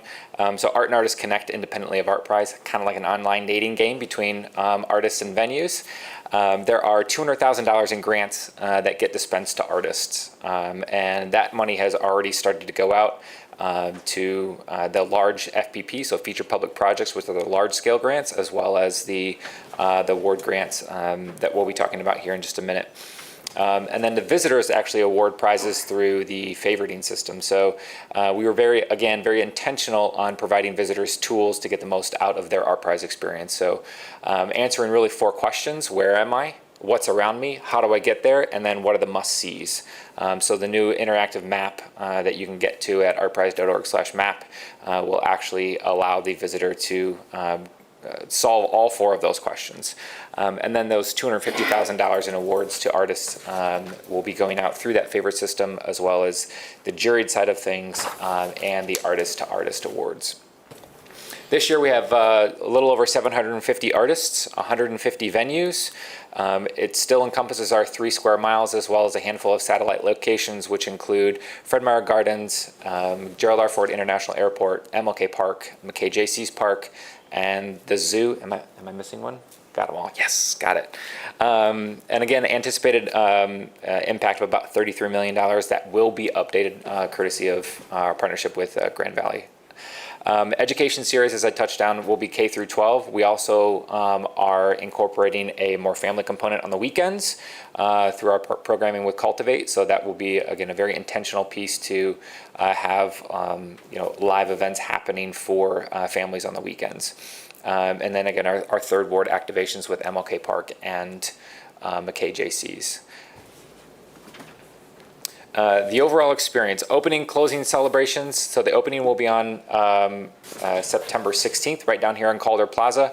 We've got a really cool future public project that is going to be right down there. It's very interactive. And then our closing celebration will be at Studio Park on September 30th. Again, very intentional on choosing those Fridays to really let people go through the weekend and see all the amazing art on opening weekend, and then closing weekend, they can go back and see all the juried award winners, public award winners, and just being very intentional on those days. I touched a little bit on that, the digital experience, and I'll circle back to that at the end of the presentation here. Our community events, again, we were super intentional in locking arms with both community partners as well as how do we engage the public throughout the event and handhold the visitor throughout their whole experience. So each of our future public projects will have a component of an event around it. Site Lab will have their weekend rotation and having events around what they're doing. The MLK Park on September 24th will have an event around that. Edwin's Mural in McKay JC's Park, which starts, I believe, this week on an install. We'll have a basketball tournament around that, the basketball mural associated with that. And then a number of other artists are having their events around their installations. The artist market, which is new for us this year, will be in the AC Hotel parking lot on Fridays and Saturdays of every single weekend of Art Prize. So it's an amazing opportunity for artists to really showcase their work, as well as the visitors to come in and experience what those artists have to offer, and kind of inject some more commerce into that community. Tech Week, I'll let Ted talk about Tech Week. I won't dive too deep into that, but excited to have them and that all be a part of our time boxed event. And then the artist market's on there twice.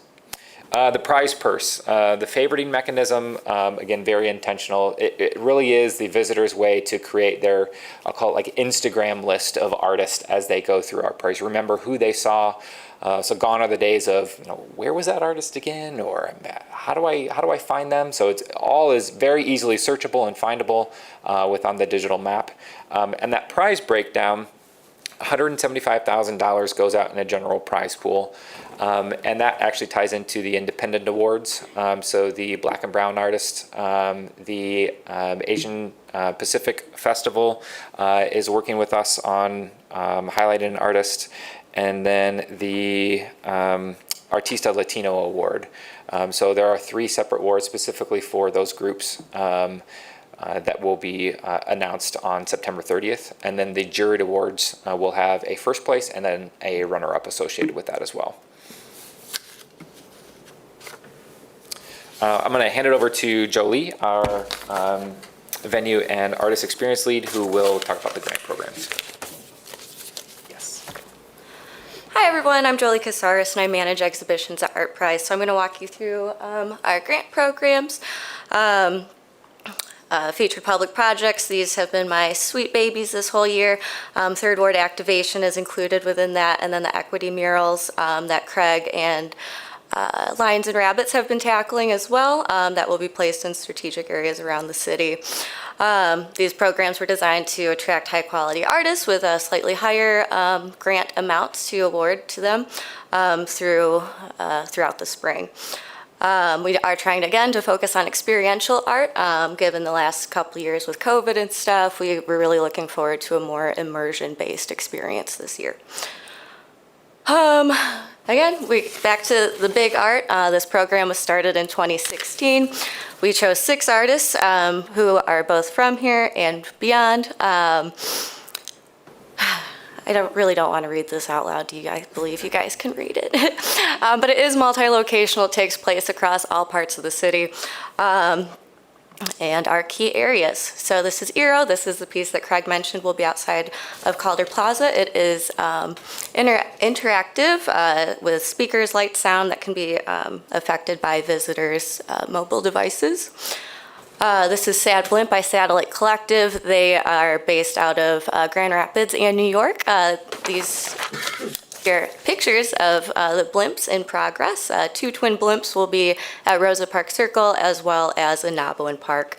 They will be accompanied by various programming, typically like ballet and performances, King Lear performance. This is going on to 140 Monroe, over by Uccello's, by Maddie Schaefer, a local non-binary artist. It will be accompanied by, on September 18th, with an arts and activism fair that Maddie has been planning fervently. It includes a lot of conservationist topics, artists that also apply into the natural, eco-friendly, sustainable type of things, as well as the zoo, Blandford, and a couple other exciting partners for them.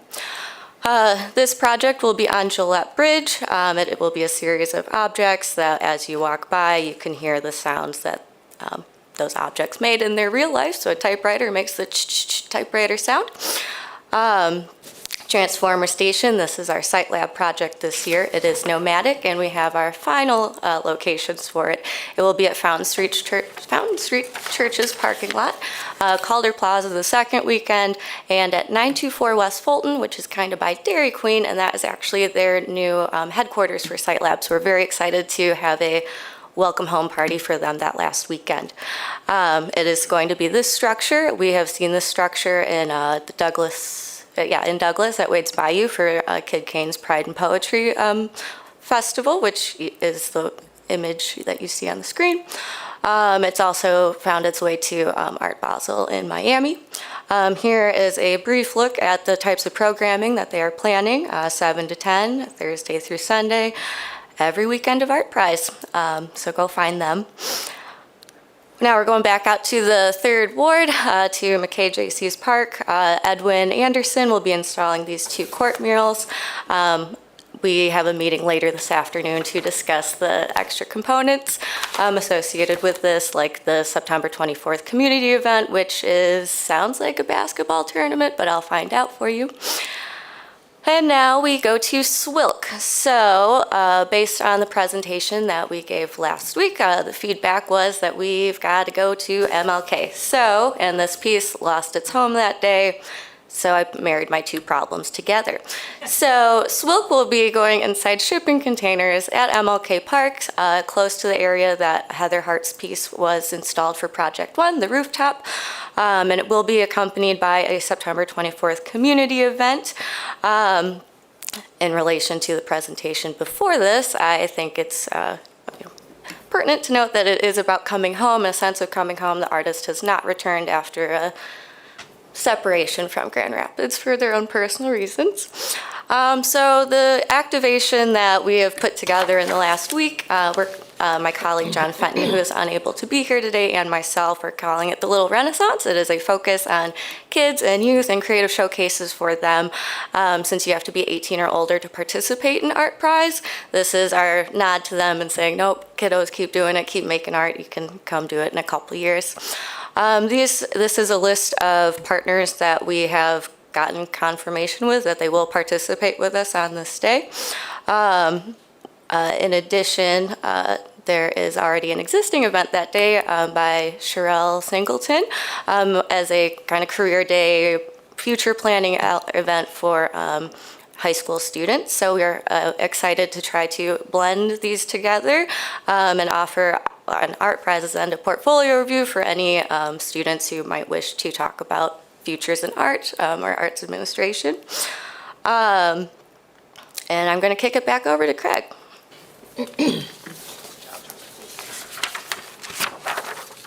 So the new digital map is very, very exciting this year. So when you go to artprize.org/map, you're actually presented with this. And the districts are all color-coded specifically for each venue, and it actually ties directly to the printed map. So if somebody has a printed map, they can pull up on their phone, and the City Hall is number 22 would actually tie to the printed map.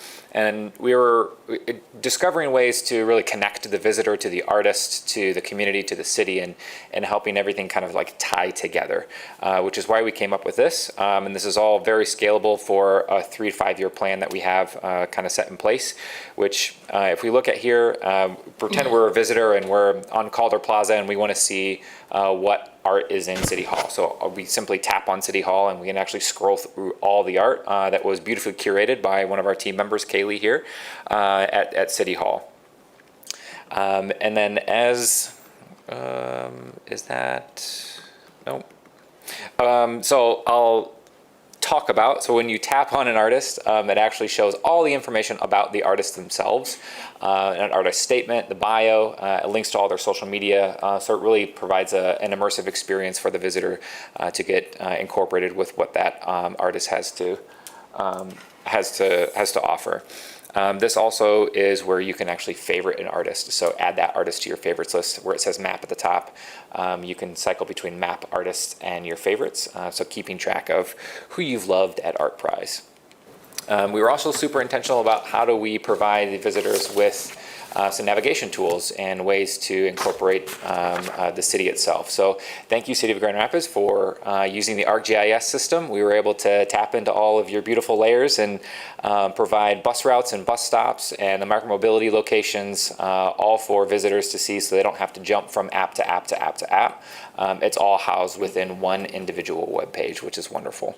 And then local business support. We're highlighting the business supporters of ArtPrize so visitors can either find restaurants or hotels that make sense for them to take part in. These are the highlighted different activities that visitors can actually take part in during ArtPrize. I won't read through all of them, but like I said, these are just the highlights. And I wanted to say thank you again for the opportunity to update the City Commission on ArtPrize. It's been a wonderful journey and very excited for September 15th. It's coming whether we want it to or not, and our team is very, very prepared for what's going to happen this year. I'm going to hand it over to Yvette, who will talk about all the really cool events that are happening. Great, thank you.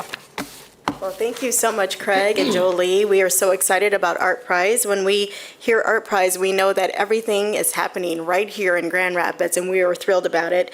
So the first week of ArtPrize, we will have 15 events that will be taking place throughout the city of Grand Rapids. And the second week of ArtPrize, we will actually have 13 events that will be taking place. And the final week of ArtPrize, we will have 8 events that will be taking place.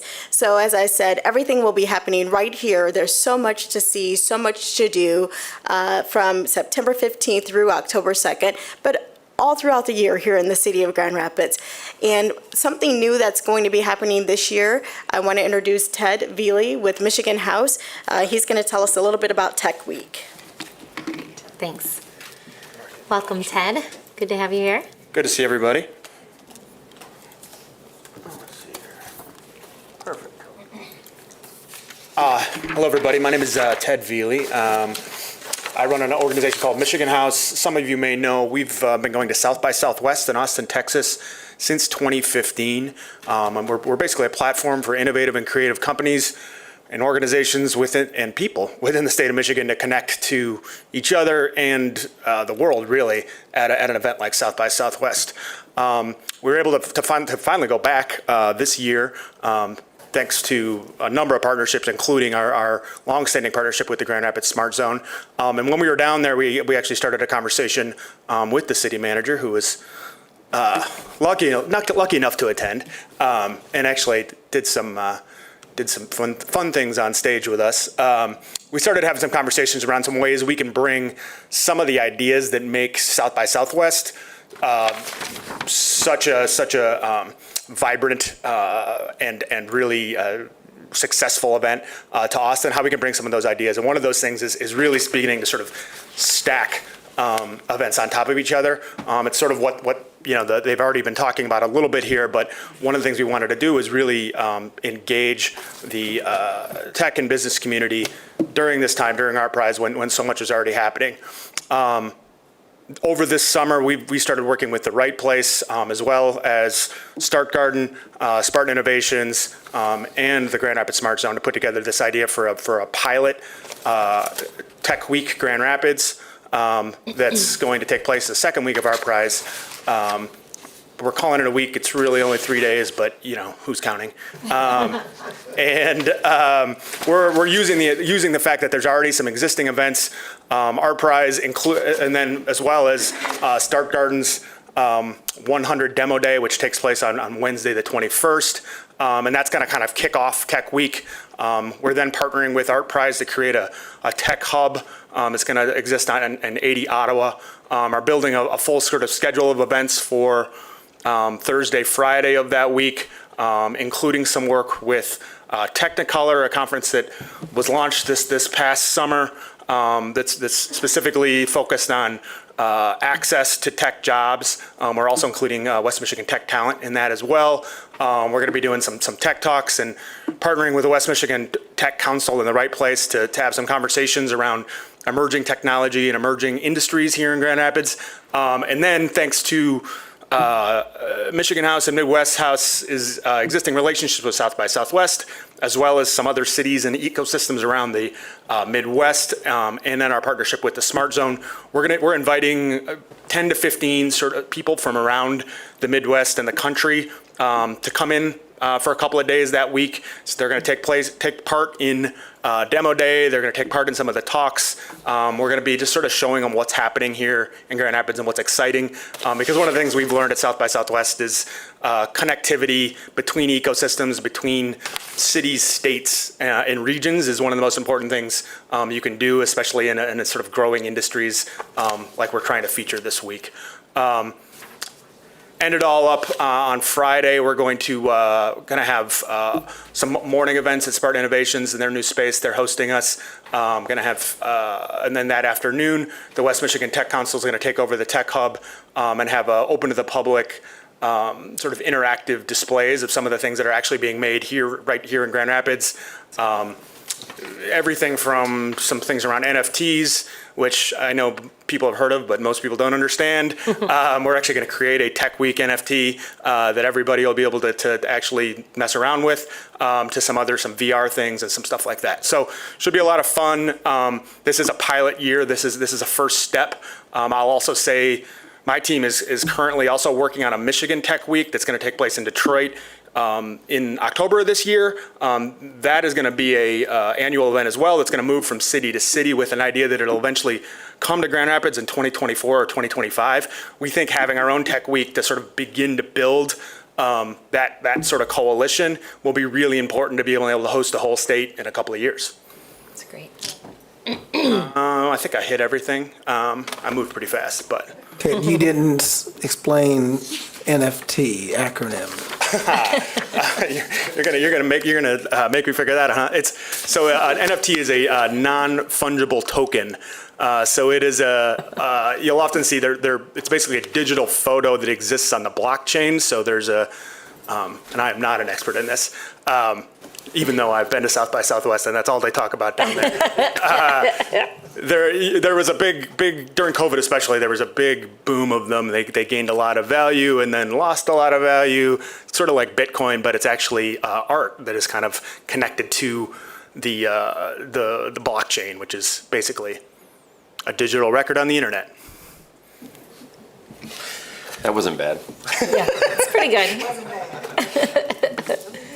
All right, we'll turn back to Ms. Pittman, and then we'll see if there's any questions or comments, and then we'll close up. So again, we're just so excited. September 15th through October 2nd, mark your calendars. We hope to see you out and about the city of Grand Rapids enjoying Art Prize and all the other events that are taking place. Yeah, thank you. Commissioners, any questions or comments? All right, Commissioner Lanier? Thank you so much for the presentations, and I'm grateful to see the activation in Jaycees and MLK Parks with Art Prize, and just would like to encourage you all to continue with expanding the opportunities in the Third Ward. I just have one question about the, I think it was referred to as was it speed dating or the dating game? On slide 3. So I'm curious to know at what point in I know you all began planning for the following year before Art Prize even happened. So at what point are you determining your locations in order to start kind of that matching process? Yeah, that's a great question. So historically, venues will register first, and that begins right around the early March. That goes for about 2 or 3 weeks. There's a week gap, and then artists will register. And then what we call connections or matchmaking happens after that. So we're looking at what that schedule looks like if we alter that slightly to give not only us, but also the city of Grand Rapids, the venues, the artists, all much more time to plan so that we don't have this 60-day sprint that we're currently in right now. So more to come on those dates might be changing. Yeah, and I'm wondering too if, if there could be, I remember when Art Prize first became a thing, there was a lot of effort into recruiting venues downtown. And so I think it would be great how you can see a growth outside of downtown is probably duplicating the efforts that went into recruiting businesses and organizations outside of downtown. I think many of them would be willing and able, but not necessarily are aware that they even could be. And so it would be great to see an increase in some of that activity prior to the opening in March. Yes. Yeah. Hi, I'd like to chime in on that. So we still, yes, I hear what you're saying. I would love to do that with you. Art Prize exists in the traditional 3-mile boundary because those were the businesses that agreed to do it 13 years ago. So, and it's been hard to do official venues outside of parks and other parts of the city. So if there are groups or a neighborhood business association that want to become venues, I would highly recommend that they reach out to us at Art Prize. And us going to them as well, letting them know that it's a possibility, but I know you guys are plugged into the communities everywhere, so. Yeah, and so I think, if you could create a mechanism for that, I think, even if it's just, in Canva or where it's PowerPoint, wherever you're creating these slides, just create something that makes it easy to share that information. So as we're having conversations, if there's a QR code or a website or an email address that interested parties could go to, that'll make it easier for us to be salespersons for you all while we're out there. Absolutely. Yep. Thank you. Thank you. Thank you. I know we're all excited. It's great to have Art Prize back. I know I've already heard from a lot of our locally owned businesses who are also eager to have folks visit their establishment. I know a lot of them rely on Art Prize as an important part of the year to raise some revenue. So thank you for all of your work, and thank you for helping put Grand Rapids on the map. I am able to travel quite a bit, and a lot of people ask me about Art Prize, so appreciate that. City Manager, any final comments before we close? Thank you, Mayor and Commissioners, for your work today and all the presenters. As you can see, all of this both on the unhoused community efforts as well as Art Prize requires a lot of collaboration both within the city and as well as with our community partners. I appreciate it. What I take away from today, in addition to the plans, but also the need to be very intentional about communication, not just for a administrative briefing to the commission, but to the community about how to access resources for those that are experiencing homelessness or on the verge of becoming unhoused. And secondly, the same communication or intentionally reaching out to other business corridors and neighborhoods on how to be a participant in Art Prize venue, and we will endeavor to improve on that. What I also wanted, just real briefly earlier, I didn't get a chance to say, and Commissioner Sassi raised the point, and those who are re-entering the community who have been formerly incarcerated, and the challenges that some make when they have a limited family network, and those family networks are already experiencing Section 8 housing, are living on rent-restricted properties where they cannot have other people who are not on the lease be part of that. And so that creates challenges. I know that firsthand. And so in addition to focusing on the housing support effort, I didn't say earlier, we have the point-in-time count was about 1,000, and I've talked to several other employers. Just like we focus on the Grow 1,000 for youth employment, we can focus on a Grow 1,000 for the unhoused community and create an employer-based program that would provide resources, more employment resources for people who really could have no skill, very little entry to barriers to the program. And so that is one of the non-traditional things that we are working towards, and I look forward to at a future City Commission meeting bringing an update to you on that. Great. Thanks, City Manager. All right, with that, thank you all again for coming and providing that great update on Art Prize. And we will adjourn our Committee of the Whole, and we'll be back together tonight, Commissioners, at 5:30 at Sibley for our Commission Night Out in the First Ward. So we'll plan to see you there. Oh, and there's Public Safety at 2 p.m. Thank you, Commissioner Jones. So those of you who serve on Public Safety, back in this room at 2 p.m. And then I'll see everyone else tonight.